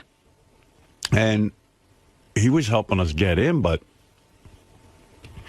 it was crazy. I started to sign a few things. I said, this ain't gonna fly. I'm not signing any more that stuff. just makes more. And then they follow you around for the whole weekend because they know you're an asshole and you'll sign everything. And you know, it's not like it's a fan saying to you sign something. For like a woman. It's a guy with a bunch of. Yeah, like I went shopping and this woman came up. She goes, I'm a fan. Would you sign this for my niece or something? I said, yeah, sure. You know, no big deal. But she doesn't come with another one. She doesn't have another niece. No. It's a whole racket. But it's really, I'm going to say dangerous because you don't know what the hell's going on, and they're hoping you'll get hit by a car. These guys, because then they'll be the ones who tell all the stories. Yeah, you have no idea if you're on the sidewalk. You don't know where the fuck you are. So we pull up, and now we're in a steakhouse, and by coincidence, I didn't even see him. Donald Trump had just gone in there with his wife, and so. The steakhouse is the wrong restaurant. Because I was going to say, what were you doing at a steakhouse? Well, it turns out the Soho House is 2 floors up. It's like a building complex. You know, it's like who the hell knows what was going on? You think I know what was going on? So I walk in, I finally get in there, and we say wacky. So the guy goes, "Do you have a reservation?" I go, "Yeah," and they go, "No, we don't have your name on here." I go, "Is this the Soho House?" And they go, "No, this is BOA Steakhouse." No. So I go, "Oh, fuck, you're kidding me." I go, I don't think I could walk back out there. Yeah, like now you got to go back? That's crazy. And then you sound like you're crazy because you're like, well, the guy goes, well, your car's right there. I mean, I go, where? And they don't tell you. This must happen all the time. They don't tell you the Soho House is upstairs. And there is a way of getting up there. I guess they don't want to encourage that through their restaurant. They're pretending that restaurant doesn't exist. Yeah. So I go, did you ever hear of a place called Soho House? Oh, no, that's right upstairs. We can help you get up there. I said, thank you. Don't send me back out there. The whole thing is crazy, man. I don't know. It was wild. And I'm telling you, we pulled up to the hotel. These guys, there were so many guys out there. So now they're fighting over. How do they know where you are? I don't know. It's impossible that they would know. First of all, I'm registered under my alias. Yeah. Which you seem like a retard doing, but thank God we do that.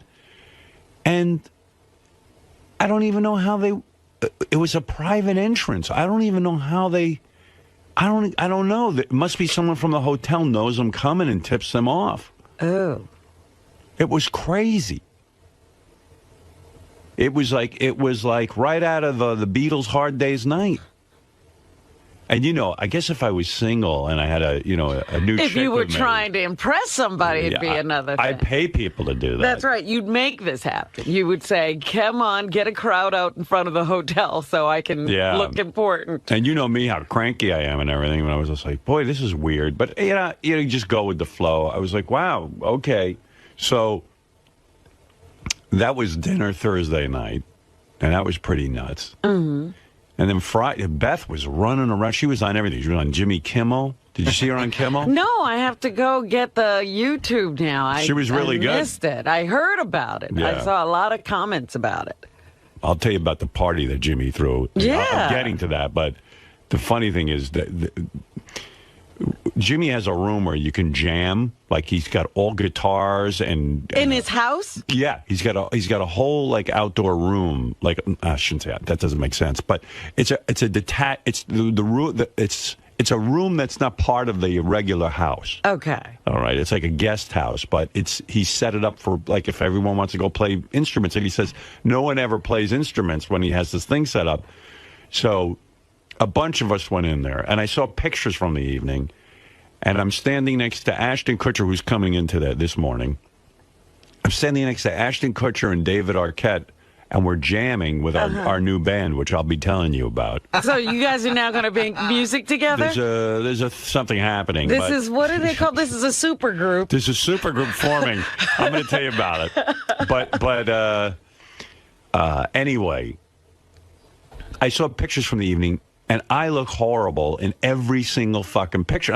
I'm standing there. It's like, Jimmy said to me, quite frankly, George Clooney would look horrible next to these guys. They're all handsome. Now, come on. George Clooney's handsome. He's making a joke, but I'm just saying, what am I doing up there? I look ridiculous. And Beth must really love me because she told me I look really hot playing the guitar with these guys. And I was like, oh, we need Fred here because I'll jump to that. You need a real musician in the band? Is that the thing the band is missing? Well, I gotta. It was really something, this trip to L.A. First of all, L.A. is the greatest because of that weather. I gotta tell you, we're fucking around here in this cold weather. I have tried to get you out of here for a long time. I'm not attached to this place. I got 3 daughters, my parents, Move them. I can't move them. I got to be where my ex-wife's got the kids and all this stuff. But Ashley's getting close to going to college. She's got another year. Then I'm fucking heading out of here. That's it. I'm going somewhere. I've been talking about that. Why do you think I'm on a plane every weekend in the wintertime? That warm weather puts you in such a good mood. So Beth was running around like a maniac. I don't know if you want to hear any for Jimmy Kimmel, but I thought it was really strong. Yeah. I wonder how the fans are feeling because, Beth gets so much crap, and I thought she was really... What do you mean? Well, Beth gets so much shit from our fans for being my wife, and they're just there's a lot of people who are mean to her on the Stern Fan Network. Oh, again, you're going on those things. But I thought she did a really good job. Because everything I heard was positive. It was not, I didn't hear one, I don't talk to those Stern Fan people. Well, I had this whole thing where, I got there, and Beth was running out to go do Jimmy Kimmel's show to promote her book. Uh-huh. And the first guest is Ryan Phillippe, JD's pal. Oh, cool. And, he was at Jimmy's party, too. I'll tell you about that. It's good seeing him. He had his hot girlfriend with him. Everybody has a hot friend.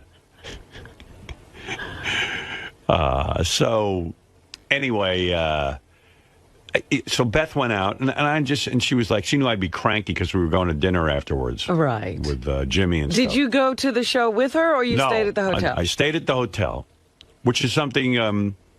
my psychiatrist will be proud of me for. We've been working on that kind of stuff. What does that mean? Where I learned to stay out of things. You know what I mean? You usually would be micromanaging? Is that what you're saying? Yeah, I would be there and make it about me. Directing. And all that. Right. Yeah. Well, not having directing. your problems. Right. Who knows? But somehow it would become about me. And it's Beth's moment. And then Beth went. And Beth was happy to go and all of that. And so I stayed at the hotel and ostensibly to get a nap. That was the thing because I'm Mr. Cranky. And Mr. Nappy. And plus, every minute I'm looking at my watch going, uh-oh. In New York, it's really 6 o'clock. I'd be eating my dinner. You're like the timekeeper. Yeah, I'd be like, I'm hungry right now. Because it's really 6 o'clock for me. And I'm sitting in the hotel room neurotically and not sleeping because now it's my dinner time. And then we're not eating dinner until after the Jimmy Kimmel show, which is done like at 8 o'clock, but that's really 11 o'clock. I'm making myself berserk. I'm nuts about that time change thing and my sleep. Just forget it. It's the time you're there. I guess. I hear you, but I can't get used to it. Well, you only got 2 days. So now I'm laying in bed, and then I said, I better beat off. Because now I'm in the hotel, and I'm going to beat off. Because I go, maybe that'll put me to sleep, and then I won't be cranky. I didn't even tell Beth I beat off when she was doing taping Jimmy's show. You were That's between us, taping okay? Jimmy, and Yeah, that's between us. I had to take care of myself. Yeah, please, Keep that from Beth. Yeah, I have an honesty issue. I tell her whenever I beat off, but this time I was embarrassed. What is that, like a pledge? Well, I just say, I don't want to be uptight about it. Hey, I beat off. What's the big deal? But I mean, if it comes up, it's one thing. But you don't have to announce it, Yeah, but do also, you? I wanted to have sex with her that night, so I didn't want her to use that you beat off already. What are you doing over here? I just didn't want it to be an issue. Huh. Because she could take that the wrong way, like, what are you beating off for? You have me, I don't know. I didn't want to fuck things up. I think you're making a big deal about nothing. Well, welcome to my fucking nightmare. I mean, my God. Making a big deal about nothing every It's your second. life. Yeah. So, but nevertheless, even with the beating off, I ate a bunch of bananas and everything, I still couldn't fall asleep. Bananas, beating off, no sleep. Nothing, because those are my two key things. If I eat a banana, because I guess it has some sort of weird tryptophan thing or something. I never don't heard know. that. I don't know, but I never heard it either. But somehow I've convinced myself that eating a banana will put me to sleep because it's a complex carbohydrate or something like that. I have a theory. Okay. And it was a massive explosion when I beat off in the hotel. Man. Did you mess up the walls? No, but it was like a 4-tissuer. And I burst through the tissue. Oh, no. I ripped a hole through it. I was dropping loads. It's like that commercial for Cheerios. We had to be moved to a new room. Boom! Yeah, I had to call housekeeping. Mr. Stern, you'll be needing to move to a new room. There's an explosion. Boom. What just happened? The whole hotel was rocked. I'm like, Mr. L.A., paparazzi chasing me. My hot wife is on Jimmy Kimmel, blah, blah, blah. I'm in my room beating off and eating bananas. I'm so fucked up. When's it going to end? So, anyway. So then I'm sitting in the room. I go, shit, I should have gone to Jimmy's. It'd be fun. I want to see where Jimmy works. You've never seen the studio. No, I haven't seen any of it. Now I'm sitting in my room now because I put myself. Looking at 4 walls. Yeah, now that I put myself in Siberia. And it would have been fun because I know Jimmy's got a bar set up there. I could have started having cocktails. Yeah, it's like a nightclub, I heard. Evidently. So I said, fuck this. I'm going over. So I got dressed. Then I had to figure out what to wear because we were going out to dinner. And I don't know what to wear out there, but everyone's casual. Yeah. But, even casual for me, I just don't look so good. Well, you look good when I saw you. No, I looked all right. Things are falling apart rapidly. Oh, stop. They really are. That's the bad thing about going to L.A. Everyone's so fucking good looking that, I really look heinous. And why do you think all those people stay in the psychiatrist, the plastic surgeon's office? Yeah, but you know what? Some people are going too far with it. But that's why they do. It's an attempt to stay ahead of that, and then they make mistakes. Yeah, I'm much handsomer in New York. That's a good point. That's a real good reason for me not to go to L.A. because I'll start looking like the Joker. You know what I mean? I'll be like, maybe I should get tugged back a little bit. You'll be one of those. What's wrong with his eyes? Yeah, well, hey, come on, it's competitive out here. He looks like his eyes are upside down. I look like a monster. Everybody's just very, very good looking. I'm telling you, I was looking at Dr. Phil on Jimmy the other day. They were running promos of it or something. I was like, his crow's feet are going the wrong way. Yeah. He's even had a tweak. And he's no fashion plate. I don't know. In L.A., I'm a 1, but in New York, I'm a 4. It's great. In New York, I could almost look cute on days. Come on, there are some other places with good weather where you can maintain a 4. Yeah. Mexico. My height gives me a 4. I don't know. So, So where am I up to? Oh, just Thursday night. Yeah, so... Yeah, I get over to Jimmy's, we drive in, and boy, that's a nice setup, man. You walk in, he's got like a whole bar, and the place This is packed. is at the studio. You're At not the talking studio. about his house. No, I'm talking about at the studio where he works. He's got his own, it's like the Jimmy Kimmel Theater type situation. They don't call it that, Yeah. but, he's got complexes of offices, and you walk in by the dressing rooms, and all of a sudden there's this huge party going on. Now, when I say party, I'm going to say 200 people partying with a bar and a full bar service. It looks like you went out for the night. Yeah, and if you know someone or you're sort of a VIP or something, I guess you get back into this area. And it's the place to go for drinks, like a club. And it's not even people who have anything to do with the show. Huh. What's that all about? I don't know. The bar's going, and it's, would you like a drink? And I'm like, yeah, sure, okay. What do you got? Start out with a little white wine here. Now, is it open bar? Open bar. Wow. I mean, it was open bar for me. I wonder if these other people have to pay. Yeah, I'm like, is Jimmy like subsidizing I don't know. his but, career by opening a joint? But it is some vibe back there. And I even said to Jimmy, these aren't the guests or anything. It's just like, what's going on? It's like a whole other show. You don't even know who these people are. They could almost have a reality show just based on that bar. No, you don't know who they are, but they're all sort of somebody, but you don't know who. Right, but I'm just saying they're not with the people on the show. They're not. I didn't even hang out over there because it was too crazy. Because every time I walked by, people started cheering and screaming and going, I wasn't going to go sit there and have a drink. It wouldn't have been relaxing. Right. I would have been the entertainment. So I was just sitting in the dressing room. Beth was in there, and all the producers and getting her ready and everything, and a lot of the guys who work on that show are big fans of mine, and then so Beth went out and taped, did the show, and it was really good.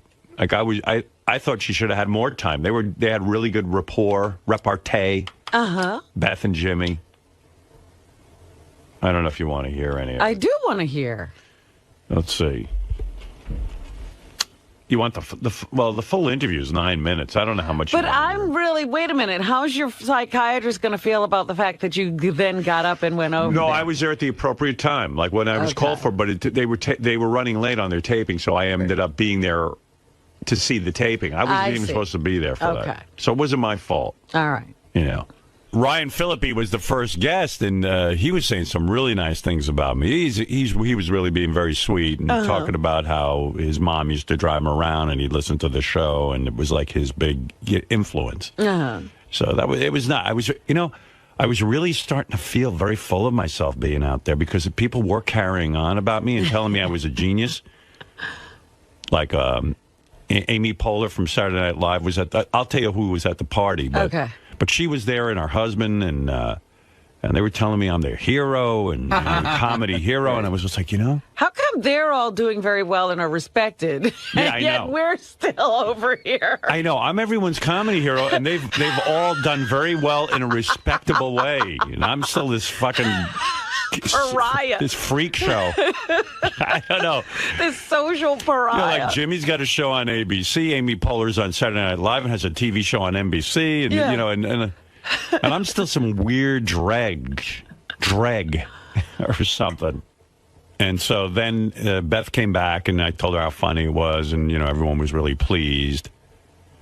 And then then we went up to Jimmy's offices to get him because we were all going to go to dinner. But did they not come in the same car as you? How come they weren't with you when you went to the Soho Because they house? had a different car because afterwards they're going home and, we were going back to the hotel. So, yeah, they had a different car. Oh, okay. Yeah. And that's when that whole Soho This is why, like all those Hollywood people talk about conservation and saving the environment. Look at how many cars. I know. But you know what? It was really kind of exciting because, I was excited for Beth and I felt good. And she was nervous that, she wanted it to go well because she knows Jimmy so well. Oh, yeah. But, and plus you drink before you go on. I slowed back down. She was drinking? Well, yeah, I told you there was a whole bar with cocktail area. And Yeah, doesn't mean you have to have a cocktail. A glass of wine or something, but she said that's the key to getting relaxed. I mean, it's really kind of smart to get people alcohol before they have to go out. Oh, my goodness. Yeah, so anyway, yes, then the whole dinner thing happened Thursday night, and, and that whole story. Uh-huh. I'm telling you, this big Hollywood party that Jimmy threw was really quite something. I'll tell you the guest list. So this was Saturday night. So I really didn't even know who was coming entirely because, I mean, there were some people that I had invited because Jimmy said, who do you want to have there? Uh-huh. And then there were people just kind of were there, and I didn't even know they were coming. So he's all dialed in, apparently, in this Hollywood scene. Yes and no. I don't know. I can't tell what's going on out there. I'm just I'm so out of it. You know what I mean? I mean, look, 90% of my life is pretty much, it's just me and Beth and then my kids. And then, like, I'm kind of sequestered in New York. So when I go out to Hollywood, when I go out to L.A., I'm telling you, it was, like, really strange. It was really like being the Pope. That paparazzi are following me, like even Jimmy goes, nobody gets followed like this. This is insane. You would have thought I was 'Cruz or something. Britney Spears. Or Britney Spears. I mean, it was wild. And I mean, and I didn't even tell you this. Like Friday night, I went out with just Jimmy and Molly to this Italian restaurant. I can't think of the name of it. No wonder Adam Carolla's all upset. Yeah, Adam was at the party. And Adam goes, you wouldn't give him any special time. No, we invited Adam Friday night. He was shooting a commercial or something, and he wasn't available to come. So I met Jimmy and Molly over at this Italian restaurant. Because Friday, I just did the same routine again. I hung out by the pool. Now, was Beth busy all day on Friday? All day pretty much. Wow. She stopped by for an hour. We went shopping for 2 hours on Rodeo Drive, which I don't recommend if you have any degree of fame. Because... you can't move? Yeah, it was kind of crazy. I didn't know what it was. I saw it in the movie Pretty Woman, Rodeo Drive, and Beth said, oh, let's go shopping on Rodeo Drive. I said, yeah, why don't you get dressed up like Julia Roberts, and we'll go, and I'll look like me. You're going to dress up as what? There's no point in me dressing up. And I said, yeah, let's go shopping. So we hit, like the first store you hit, then everyone's like, it's really kind of a tourist trap, actually. It is. Well, of course. What do you mean, of course? How do I know that? Pretty Woman, it didn't look like that. Rodeo Drive. Oh, well, I walk out there, and there's a, I guess they have a lot of tour buses that come by. They're open-air tour buses, and it Those says... big double-decker buses. And it has star written on it, and people are there to look at celebrities. They drive by the celebrities' homes. So I walk out, and they go, hey... The guy on the... Did he have a bullhorn? He had a bullhorn. Yeah, he goes... And right over there is Howard Stern, radio announcer. That's funny. He can't miss me, you know what I mean? That's a movie scene. And I go, uh-oh. Beth goes, all right, get back in the car. This is going to be a disaster. We don't need to go shopping. I said, listen, honey... They're announcing you from the bus top. My new thing is proving to Beth that, like, nothing bothers me. I go, honey... We came here to shop. Big deal. So people see. So they're on a tour bus. That's not a big deal. So they're announcing me. Yeah, so they're announcing me. We're trying to cross the street, and now we're jaywalking because we're so desperate to get across the street and hide. We're going to be hit by traffic, but and it's Beth's okay. going, and I go, Beth, let's go into that store. She goes, no, I really don't want to go to that store. I want to go to the one all the way down there. I go, we're going to walk all the way down there. No problem. No problem. The guy's going, Howard Stern is over there not crossing the street. He is crossing the street. So we went in some stores, and Beth said to me, oh, I had enough shopping. Let's just go. You know, like we went to two this was stores. A bust. It kind of was. Yeah. It was a shame. But she was real tired from doing all this promotion, and I couldn't wait to get back to the fucking room. And what'd you wear? What'd you throw on? I just the had shopping spree. Same thing I'm wearing now. Yeah. I don't get dressed up. I don't know what to wear. But Beth looked all hot. She had on the big fucking heels and the mini dress. So she was really doing the Pretty Woman thing. I said, go ahead, come on, we're the Pretty Woman. And so I didn't realize it was a whole tourist thing. Oh, well, yeah. I thought it was very exclusive. No, the inside is very exclusive. No. Outside is nothing You know, but in Pretty tourist. Woman, they almost throw the people out who are like scumbags. Yeah.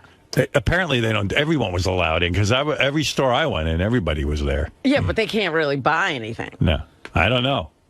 I don't know what was going on, but then we had to get right. We wanted to take a nap before the party because, as you know, the party started at 6, but that's really 9 o'clock in New York, which is the time I'm on. So you took a nap? Yeah, we took a nap. Even though you'd been lying by the pool all day? Well, I was turned on because Beth was wearing a short skirt, and we were on Rodeo Drive. I said, when we get back, I want to keep so that. You didn't nap. I said, keep that skirt on. Well, no, if I blow a load, I'll go right to sleep. So I know that. Whole time, like I better have sex because then I'll fall asleep and take a nap. So I told her to take her dress. She should wear her dress, and we should have sex back in the room, right? Because it'd be like Pretty Woman, like we walk in the room and then I take her. But then she had to take a bath or a shower or whatever she was taking. She showed up in the room in her just a regular, sleeping outfit. I got upset because I didn't have my Pretty Woman fantasy. I wasn't Richard Gere. Oh, some other time when she's not working. I want to take you in that dress. You gotta find a time for that when she's not working, Howard. Yeah, right. She's all work. Workaholic. She did a lot of publicity. Yeah. Yeah, I mean, all over the place. And then we had to get ready for Jimmy's party. We showed up, and Jimmy's got this nice house. I don't know. It seems to have sounds like a compound with extra houses for band setups. He has like one little room. He has a house with a room that, in other words, I guess what you would call it is a guest house. You know what I mean? And like it's not attached to the regular house. Right. But he went all out for this party to welcome us because he had a bunch of people serving. He had guys cooking in his kitchen. He has a very contemporary home. And the whole kitchen was filled with people cooking. And he's got a pizza oven, and they were making pizzas. And then he wasn't making the pizzas? I thought he was gonna do some gave cooking. up. There were too many people there for him to cook. He evidently entertains a lot. Like, he'll just have a lot of people over. Well, we've heard about those football parties he every throws Sunday. Every Sunday. So then he's got the, so the first room he takes me to is this music room where there's like carpet on the walls. Yeah, so he's soundproofed He's got a keyboard, drum kit, and a bunch of guitars, a trombone, and a trumpet, and like a ukulele. He's got a whole bunch of stuff. Who plays in there? He says no one. He's never had anyone in there. I said, tonight we're playing. We're jamming tonight. I was the one who got that going. Does he play anything? No. He plays a harmonica. I think he plays the clarinet, believe it or not. No, he plays harmonica. Oh, if he's not competent, the clarinet. So he's not going to break out the clarinet in Yeah. front of guests. So, That's funny. He built this room. He doesn't even play anything. But it was this big party in my honor, and it was really nice of Jimmy to throw that because I felt very Hollywood and I felt very accepted and very, very much like a genius. Like I was being very appreciated for my talent.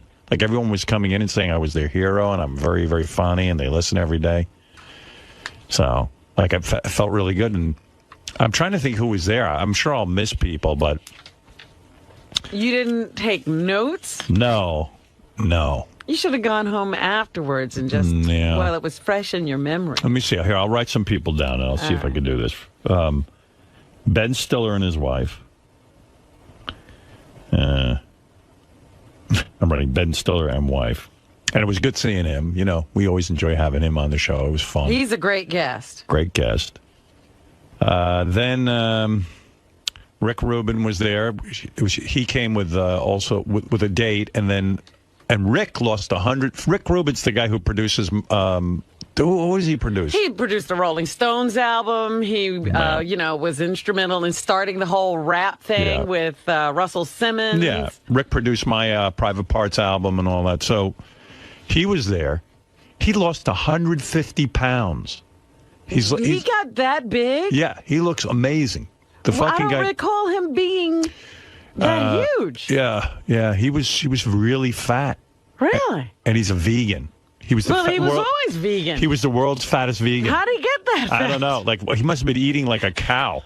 He must have been eating. He can't eat a cow. I go, Rick, you're the world's fattest vegan. What the heck are you eating? I know what it was, because he once came over to my house and we were eating Chinese food. Like, he'll order Chinese food with all the sauce on it, but it's all vegetables. But meanwhile, it's all that fattening sauce. And Yeah, but he'd have to eat a ton of it, Howard. yeah, he was. He was. But now he's a born-again guy. He's super thin. He's ripped. He works out every day. Wow. Well, see, Yeah. that's the thing that we've seen a lot. You remember Mark 𝗛𝗍𝗿? Yeah. Who was a fat guy Right. when he lived in New York. Yeah. And then he went to Hollywood and got ripped. Yeah, well, that's what happens. Because, like I said, I went to a Hollywood party here, and I felt worse about myself than ever because they took so many pictures, and I'm standing next to these guys who, Ryan Phillippe and Ashton Kutcher and John Stamos, and each guy's better looking than the next, and I'm like, then when the pictures come back, I look like a hideous monster. Like I said earlier, I'm a 1 out in Los Angeles. Here in New York, I'm used to being a 4. I feel pretty good about it. Terrible fall. It was horrible. I was a 1. Maybe a 0. Nobody's a 0. No, because they have all these pictures of me playing with this celebrity band out there at Jimmy's house. Uh-huh. And every guy's good looking but me. And plus, my guitar had a very short strap. Yeah, the way Ashton was describing it, it sounds like So I looked very Tiny Tim-ish. the with guitar was under your chin. Yeah, I looked like I was playing you, and I didn't realize how funny it looked until I saw the pictures. But like I said, Beth must really love me because she whispers in my ear. She goes, "Oh my God, it's so sexy you playing the guitar, and then you were playing drums and you played keyboards." And I go, yeah, I try to tell you, I'm like a fucking Beatles. You're one-man band. Every instrument they put me on, they had to move me off. You were worse. Yeah, I was the worst because I don't know how to play any songs. But But you still okay? So Ben Stiller and his wife, all right, let me think. Amy Poehler, who is Saturday Night Live, and she has her own TV show. What's the TV show called now? Community. Right. No, it's Community. not Community. It's All right. Parks and Recreation. All right. Courtney Cox and David Arquette. Okay. And she's fun. Yeah? And David's fucking great, man. This fucking guy, so we're trying to work out this band thing. Uh-huh. And, various people were coming through and playing in the band. Stamos, I told you, was getting way too upset that the band wasn't good. Yeah, it almost sounds like he and Mark McGrath got into a fight. Well, yeah, it was kind of weird. Because Mark McGrath was at the party, Johnny Knoxville. But anyway, what happened was, I'm playing with Stamos and Mark McGrath, and none of us knew any songs. You never knew any songs in common. And John wasn't upset with me because John is afraid to get upset with me. Right. And, he's not going to yell at you. Yeah, because but he felt that I think Mark is a musician and he should know some songs. So he starts yelling that no one knows any songs and this is ridiculous. And it's ridiculous that he's the best musician there. And I go, John, That's Mark, the craziest. I go, Mark's a musician. Mark's written hit songs. He's in fucking Sugar Ray. He goes, I don't care. Really? Yeah, he's like, what is this? What is this? So we're having a band here, and It's supposed to be fun. And he didn't know any song. I go, calm the fuck down. Does John have a problem? John's crazy. Does he need a talking to? And John's dating this actress, Nikki. Yeah. Who's so hot. And I said, man, what? This is the girl. Every girl he dates is hot. I know, but I go, what's wrong with this one? He'll find something. Oh, yeah, he'll find something wrong with her. I'm like, boy, what is it like? To be looking for flaws on that girl. Yeah, I mean, there's no flaw. If you saw this girl, any guy in my audience would marry this girl without talking to her. Because you'd say, I'll put up whatever the fuck she's got to say. And he's saying, best sex I ever had. He's announcing that? Yeah. And not a secret to her, too. And she likes it because she's Of like, course. it's a Why John not? Stamos just fucked everyone. He fucked half the girls at that party at one point in his life or another. Yeah, so so we're in this room trying to put there was a lot of good-looking girls there, the actresses and stuff, and they're all waiting for us to play. And I think John was getting upset because we couldn't play anything.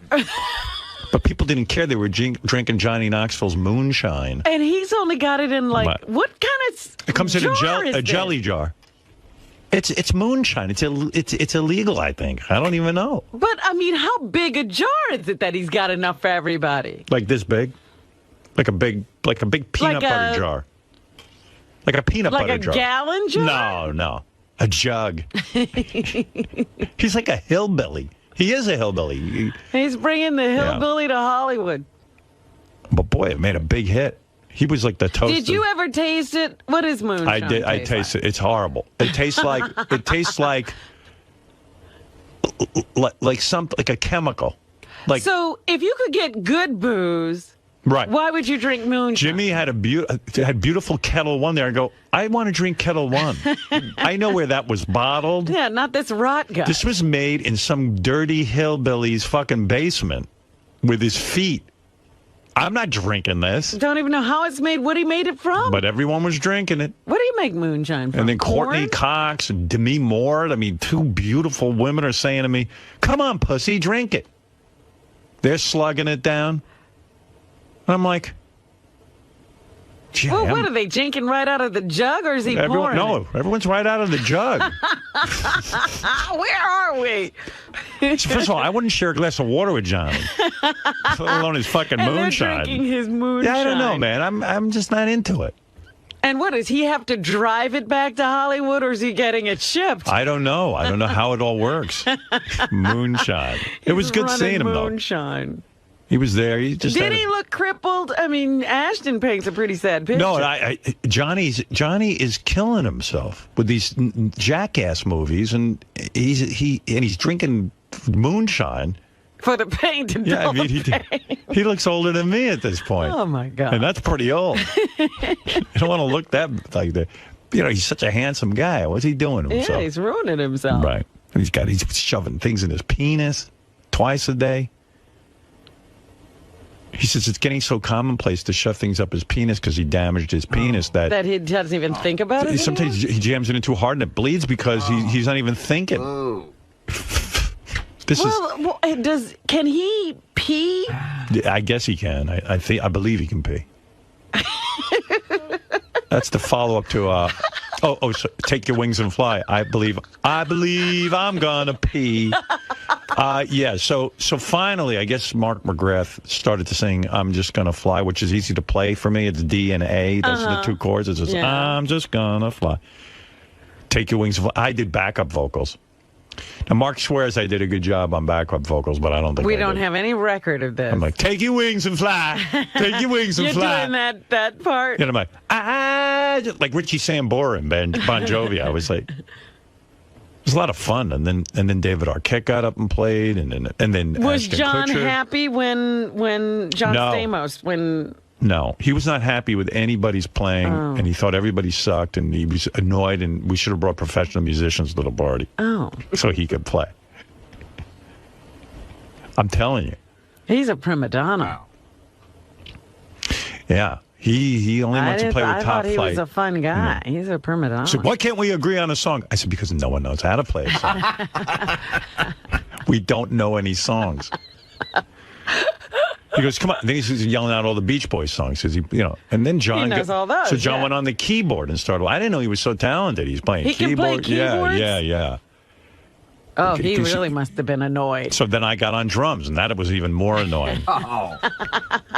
And Johnny Knoxville's so high on moonshine, he comes to me afterwards. He goes, I got to tell you, I didn't realize what a musician you are. I go, what? He goes, you were on drums. You were fantastic. I go, Johnny, you got to stop drinking moonshine. Right, his brain is going as well. He wasn't kidding. Oh, dear. I go, Johnny, I'm horrible. That's the first time I played drums. He goes, I wish I could do that. Oh, my God. You can. Yeah, I said anyone can. Anyway, so that was the party. And that's my Hollywood story. And then we came home. Now I'm here. Now I'll go back to staring at the wall. I'm here again for, to fuck around. Hey, Jimmy, you got some stories from this weekend, maybe? Yeah, we had a good time this weekend. It was a lot of fun. I think Howard covered most of it yesterday, but I have some insight that perhaps he missed. Looking forward to it. Thank you. Lisa G is here.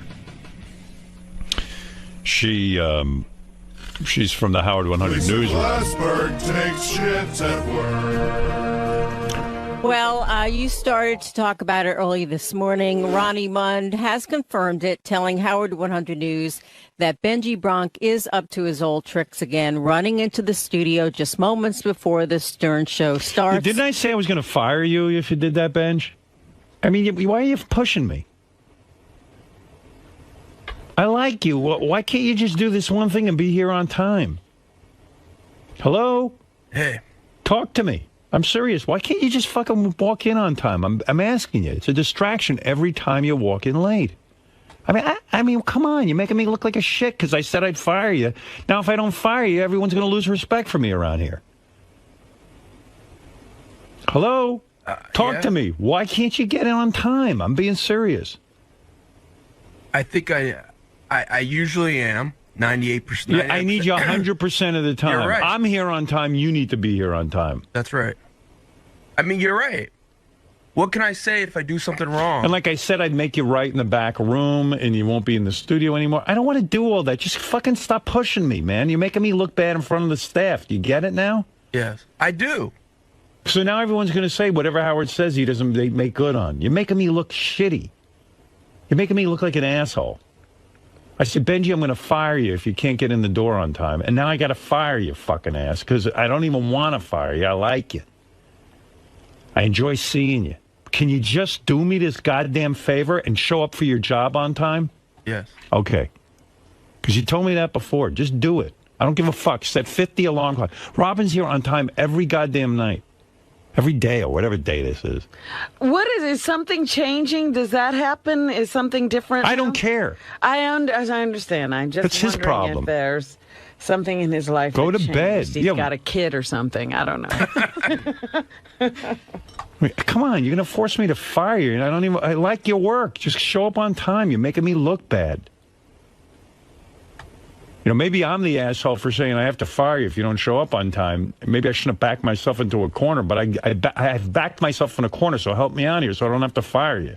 Because you know what? I'm not going to lose my credibility over this. I have to fire you on principle. Please show up on time. Can you do that? Yes. All right. What's going on that you can't be here on time? Did something happen? Was Robin right that something's different? Is something different? Hello? Who am I talking to? The goddamn wall? I'm thinking. What you're thinking? Forget it then, Benji. If And you nothing's don't happening? know. You know what he's thinking? He's thinking of a funny comeback. No, I wasn't. Yeah, okay. So why can't you get here on time? What's the new excuse? Well, listen, What? It's something new? No. Then what's happened? Like, why were you late today? I fell asleep. You know, as I was getting ready, I was just like, I did the stupid thing of laying back down. Oh. Which is Set a second alarm, man. That's what I do. I worry about that, too. But you get to the wrap-up show every day on time. Don't go on the wrap-up show anymore. Okay. Go home and go to bed. Okay. Who needs you there? He's like a Buddha.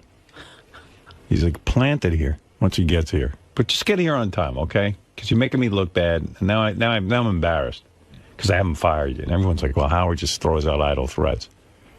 Benji can do whatever he wants. What's on time? When you say get here on time, what time is that? The time to start the show. What do you mean? What time is it? How come you know what time it is? No, because, well... How come everybody here knows what time they have to get I here? spoke to an expert about this because this has happened a number of times. I'm the expert. I'm an expert on There's this. now an expert about time. What people expert? organizing their lives. And she said that he needs to get here at least 15 minutes before the show starts Sure. and have something to do so that he gets here and then he's busy once he Lisa, gets. I get here 45 minutes at least before the show starts to get myself settled in, read the papers, get everything going. You're absolutely right, but I don't need a fucking expert to tell me that. Here, get to work on time. That's my expert. Or you're fired. But then again, I hate firing this guy. But I'm going to have to do it. I think you're right. You just back yourself into a corner, and you should have said something he would hate is to write outside of this room. I don't even want him outside of the room. I know, but it's just... So I'm the one who gets punished. He's always putting you in a position of punishing yourself. Yeah, I don't know what to punish him with. What do you value around here so I could take it away from you? So, without firing you. Tell me what a good punishment would be for you. Hello? I'm thinking, Howard. Again you're thinking? What do you love around here? I love you. No, come on. What do you love around here?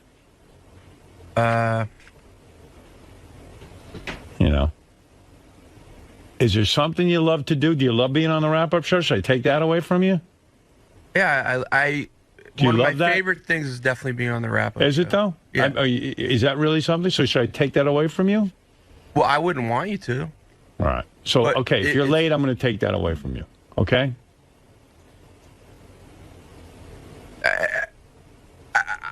It's cool. I got to treat you like a baby. I got to take something away. I got to be like a parent and punish you because you can't get to your work on time. As Will Smith said on the Oprah show yesterday, he doesn't believe in punishment.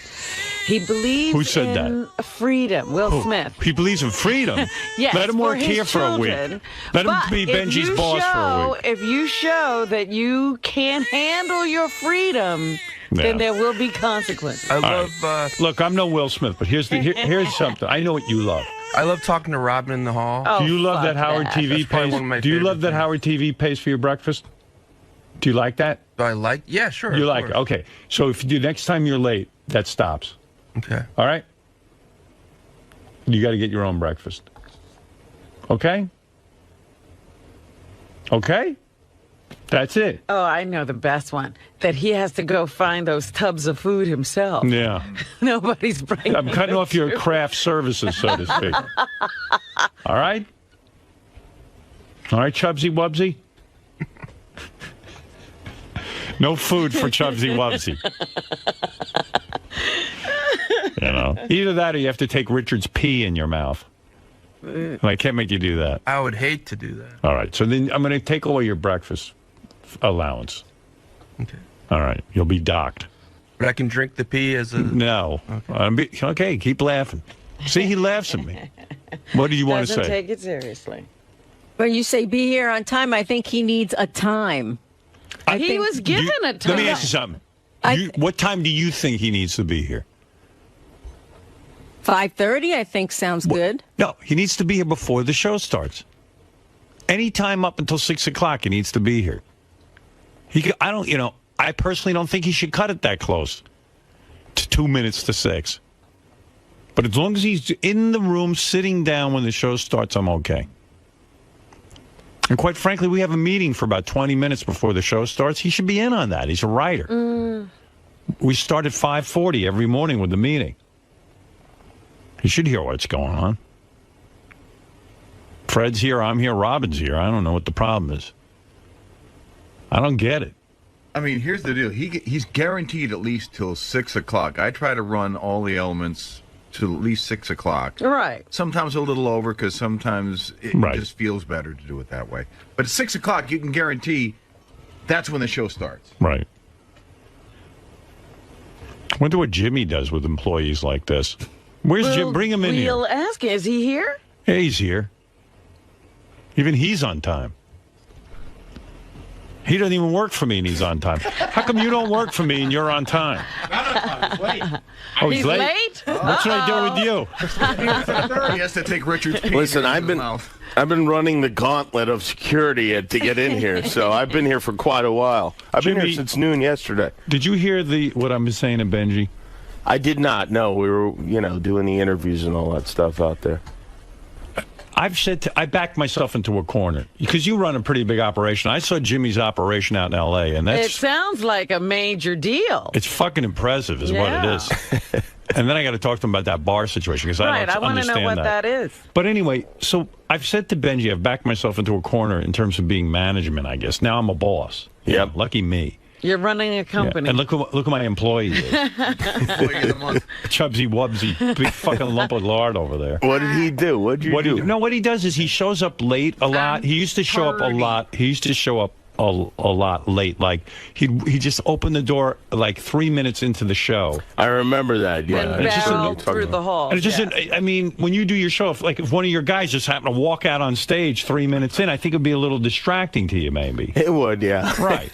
So I've said to the guy like a million times, look, please be here on time. It's very distracting to me when you come in late. And quite frankly, if you're a writer on the show, you should be here at 20 minutes. We have a meeting for 20 minutes before every show. You should be here for it. Sure. But even if you're not, I don't even care. Just don't walk in at 6 o'clock in the morning while I'm talking. Come in early, come in on time. Right. So he said, okay. And then the fucker walks in today late, and like I've said to him, I'm going to fire you if you don't. So now I'm not going to fire the guy. I like the guy. He does a good job. Well, there's got to be something in between firing and. Oh, I found it. We pay for his breakfast every morning. I'm taking that away if he's late again. Now, will you just take it away for the day he's late? No, forever. Oh, wow. Well, that's a good one. I mean, really. I don't know that's is such a big penalty. I mean, how much can he eat for breakfast? First of all, well, come on. Look at the size of him. Robin. What should I do, waterboard him? He's not you, Robin. Do you have any employees that you have to discipline ever? Yeah, I do. Well, for me, it's a bigger problem because I do not command the authority or respect that you do. I don't. That's the thing. Nobody respects me around here. The comparison, though. I mean, people will. For me, I've hired a lot of family members. I have friends from my block. I was backstage at Jimmy's show. The first person that comes up is this woman, lovely woman. She's Jimmy's cousin. Right. You're kidding. Cousin Mickey, yeah. Your cousin Mickey. And she's nice, and she's the one who's like producing Beth's segment. Then I see cousin Sal. Uh-huh. And cousin Sal is a writer on Jimmy's show who's, he's actually come to my house and stuff. But he's there, he's working. Then I go up in the elevator. Uncle Frank is the guy on camera and is the security guard. I'm like the Wayans family. Yeah, it's like, in some ways I think it's beautiful, like that you're that connected to your family. And the other way I feel like Jimmy is a good guy, but he must resent the fuck out of all of them on some psychological level. Yeah. I really don't, because the people that work at my show my family members are like the best employees there. They set an example that it makes it hard for the other ones. People can't screw around when they see that my actual family members are there and working harder than they are. But how can you fire? Let's say Sal isn't pulling his weight as a writer, and I know Sal's like a lovely guy. But let's say he starts to really kind of shit things up, and you only get so much budget from ABC, right? And you need good writers. I mean, you crank out material every fucking day, and it's scripted, and that monologue up front, and the clips, and all that. And like all of a sudden, like Sal's not pulling his weight. You can't get rid of him, right? But you have to remember that, Sal's been with me way before this show, so I had a long testing period before I got to hire him. So he worked with me when I was on the radio, and he worked with me on Win Ben Decides Money and The Man Show and Crank Anchor. So I knew he could do it by the time. But I was even thinking, like with you and Molly now being a couple, and she's co-head writer, what happens if you guys break up? That'll be weird, too, because, don't you think? Isn't that additional pressure? Yeah, it is, yeah. We'll just try not to. Do you guys ever try have to stay with her. moments of, agitation with each other? How do you discipline Molly? How do you do that? Like, have you ever like said like, hey Molly, you're writing some shit for the week, but you can't say that she's your girlfriend. But she doesn't though. So luckily. No, but I'm saying she's probably going to be more. You're probably going to run more into trouble in your personal life. Now, how does that work out at work if you've had a little thing and now you got to go work together? We don't really have a problem with that. Really? I don't know. Hasn't come up yet. Okay. I run things with an iron fist over there. That's the thing with you, because I was thinking about, like, let's say Molly does something wrong. Mm. I don't think you can say anything. Molly's never done anything wrong in her life, so I think I'll be all right. She is a goody two-shoes. Yeah, definitely. You're happy with her, man. Yeah. You should see him. He's like he's all physical with her, and he's like a man in love. Oh dear. Yeah, get in the car. I push her. yeah. He's like, he's like Ike Turner. Oh God. Takes out the shoe. Off the shoe, the boot. Yeah. I like this girlfriend.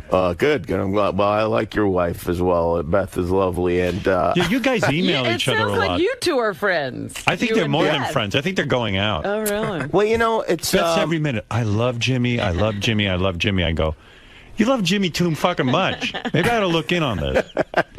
She really loves you. Well, I love Beth too. Yeah, we do. We send emails and stuff. And sometimes I feel like you're very, very busy. And if I have a question for the two of you, I will just ask Beth that question. By the way, I appreciate that.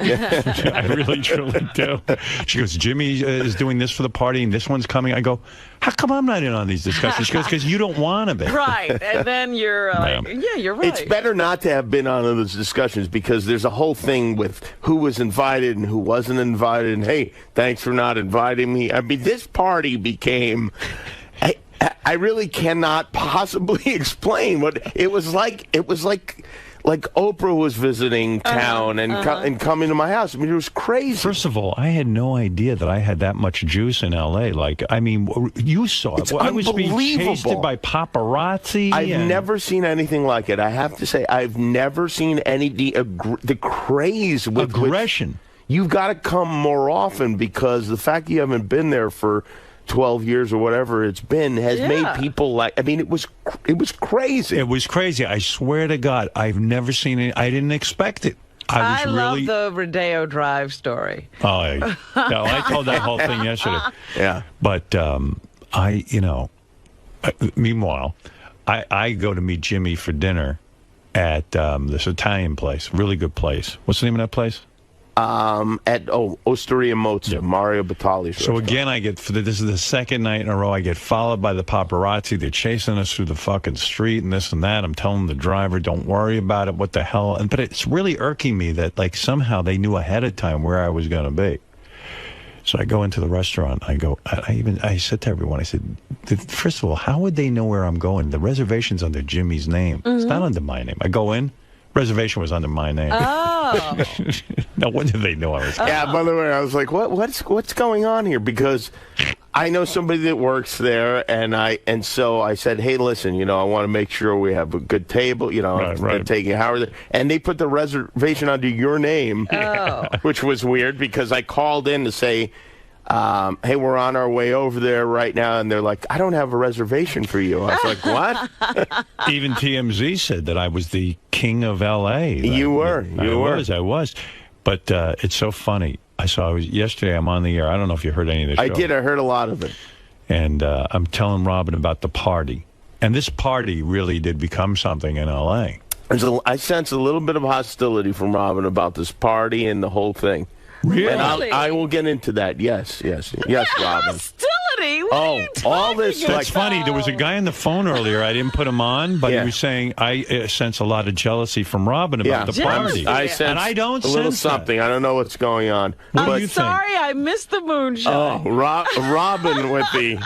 That's so Hollywood. It's so Hollywood. No, wait a minute. You're taking enemas and eating bean sprouts. Hold it. Who's more Hollywood than you? Hold it. You are Hollywood. My only problem is that you're introducing Howard to all these people now we can't goof on. Right. That's my only problem. I have a problem with that, too.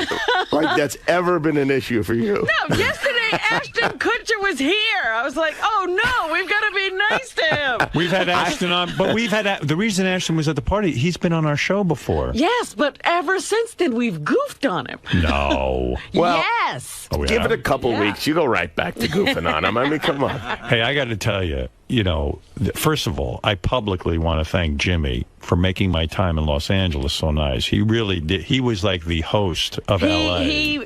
You was your President Reagan to your other foreign dignitary. That's right. Status. Yeah. Can I tell you, I put probably 10 times more thought into that party than I did my wedding. It's true. Yeah, because Jimmy describes to me when he got married the first time, he paid no attention to his wedding. Oh, no, yeah. But Jimmy was the ring really at Costco. Jimmy really wanted my time in L.A. to be nice. Uh-huh. So I think he might want you to come back more often. Yeah. Well, each night he had dinner planned at a different restaurant. We went to Soho House.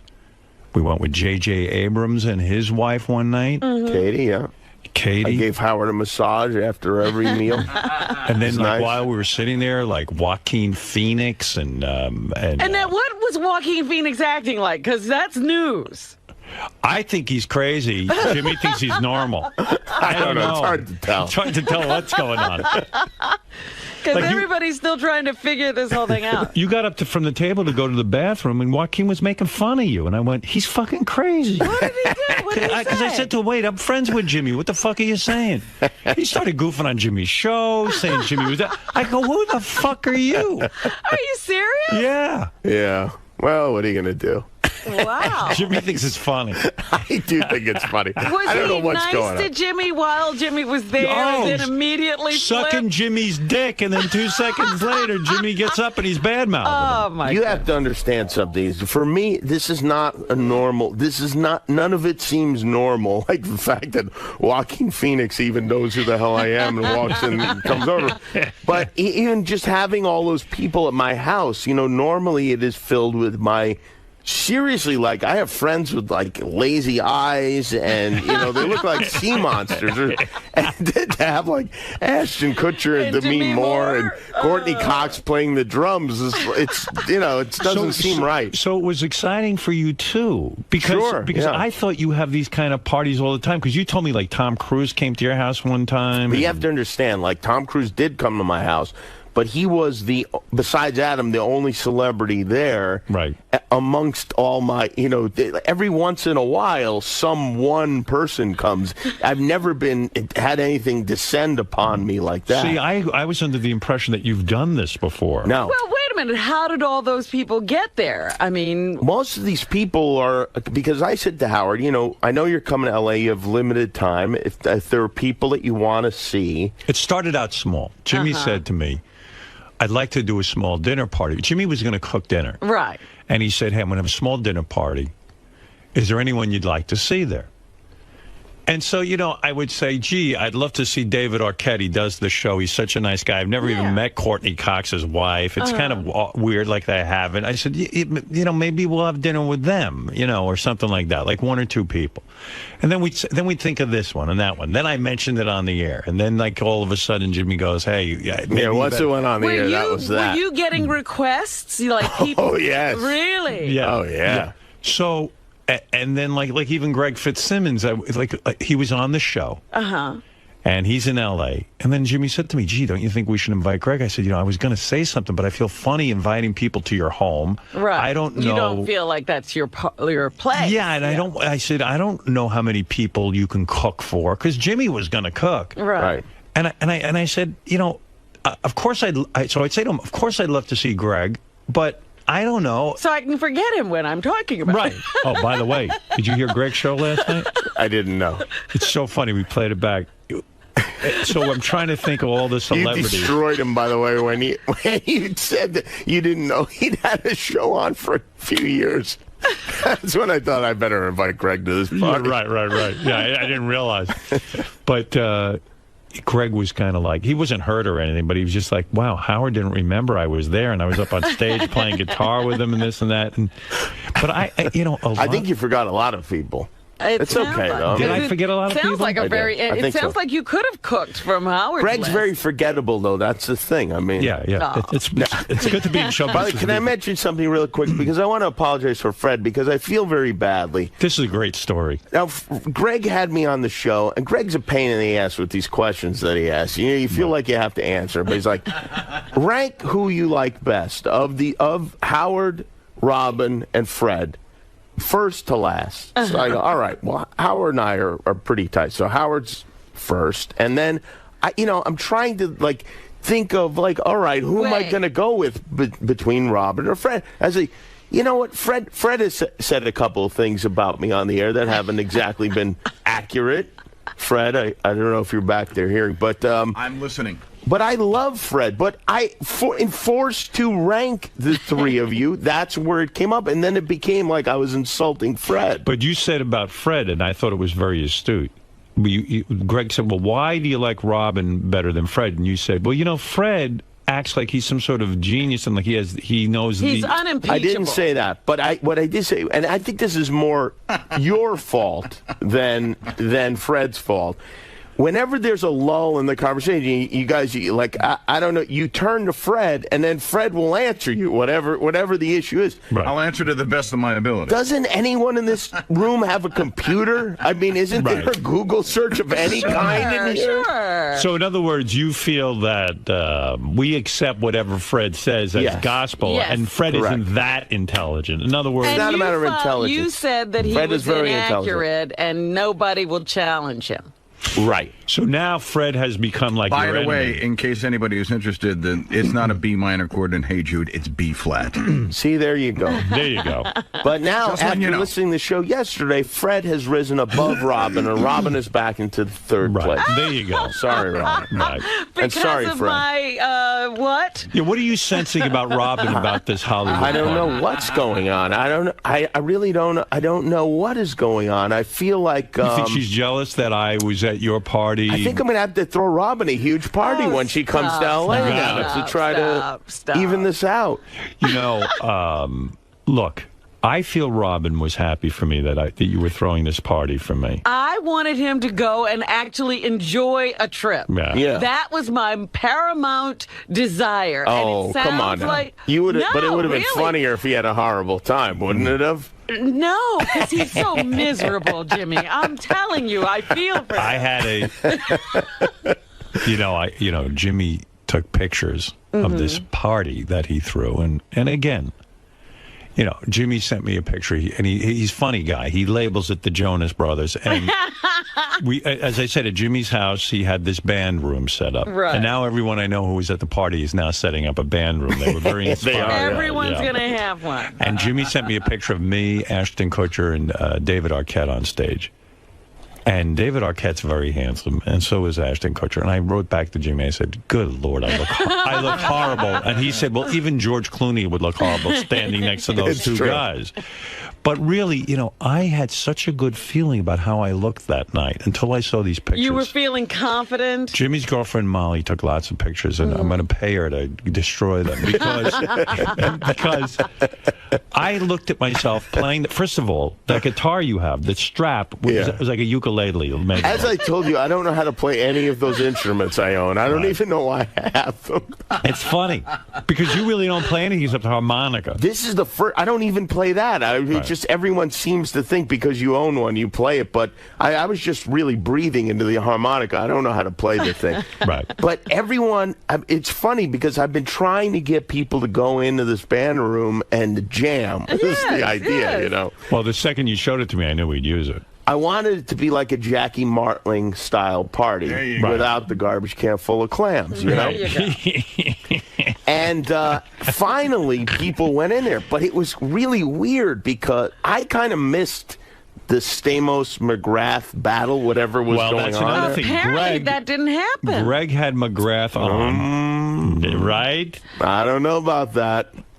How do you know what happened? Did Mark say there was nothing between them? Mark went on the show, Greg Fitzsimmons show. Right. He said, I don't know what Howard's talking about. Because I had said that Stamos was really angry. Oh, really? That no one knew any songs, and McGrath should know what songs to do. And they really got into it. And according to what Mark McGrath said on the Greg Fitzsimmons show, that after the party, not only was Stamos great with him, Stamos has invited Mark McGrath to his party at his house next weekend where the Beach Boys will be, and they're all going to jam together. So maybe I had it wrong, but you It sounds like a picked up on preemptive strike from Camp Stamos. Right. Because what was your take on all of that? Well, I got the impression, and I think it was supported by an me. email I got from Mark, that there was something going on, although I missed it completely.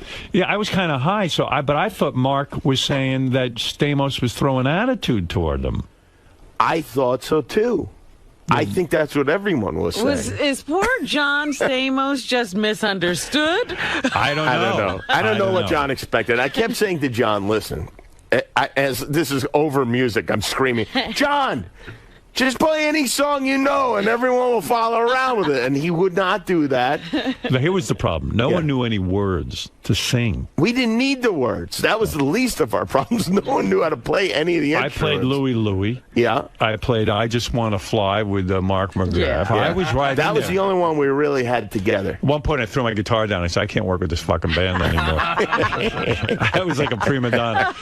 But even Greg said, how cool is it? Like, we were up there jamming, and then you look over and Demi Moore and Courtney Cox, and like... Let me tell you, if there was video of that, thank God. And let's say you were not involved in that, and you saw video of that, you never stop goofing on it. Right. It'd be so, It was so goofable. Look at these assholes playing these instruments.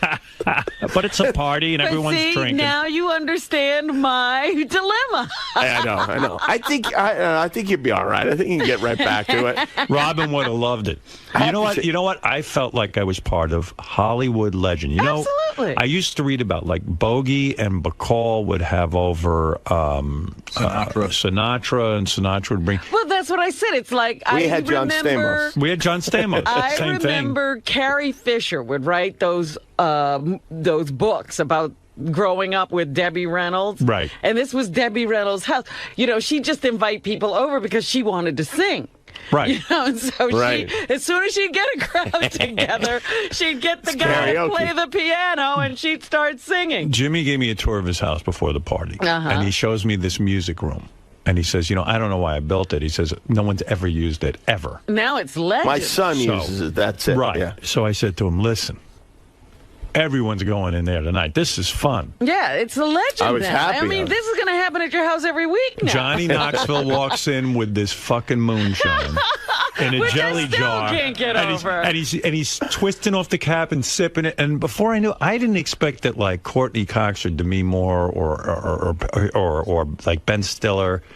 Ben Stiller drank moonshine? I don't know if he did, but like I didn't expect them to. I would think you'd look at Johnny Knoxville and go, "There's no way I'm drinking anything that came out of some basement that he knows from a cousin in Right, Louisiana." I would expect the circle around him to get larger as people moved away. No, people loved Out of the same mason jar, as if it was communion at Mass. There's Everyone no was- cups in your house. There were cups, but it seemed inappropriate to use the cups. I was disgusted by Beth even. I said to her, she goes to me, Beth hit a lot of moonshine. I go, I wouldn't even drink it. And I said, did you drink any of that? No, I didn't. I've had it with him before, and I learned not to ever drink it. Yeah, well, like Beth had a lot of it, and she says to me when we're home, do you think it's bad that I was drinking out of that jelly jar, with everyone? And I go, of course. No germs could possibly survive in that. That's in what that she moonshine. said. It's not the germs you worry about. As Fred said, who made the stuff? Exactly. What do they know? Under what conditions? Fred, don't worry. It was Johnny Knoxville's relatives. Yeah. Oh, yeah. They're all And you know how clear stable thinking. Johnny is. Right. It's no problem. Don't worry. These are very, very close relatives of Johnny. I think a lot of people in Hollywood are jealous that they weren't at this party. Because They might be, yeah. They might be. Now, every email I read, they said this is the best party they've ever been to. Now Yeah. you've thrown a legendary party at your Now house. you've got to live up to that. You can never come back. No. Don't ever have another party. I probably won't. I was kind of happy, too, that, because Jimmy describes to me that he's very open about his home. Every, Sunday during football season, he has the guys over to watch. And a lot of people, I even said to Jimmy, I said, they must fuck your house up because they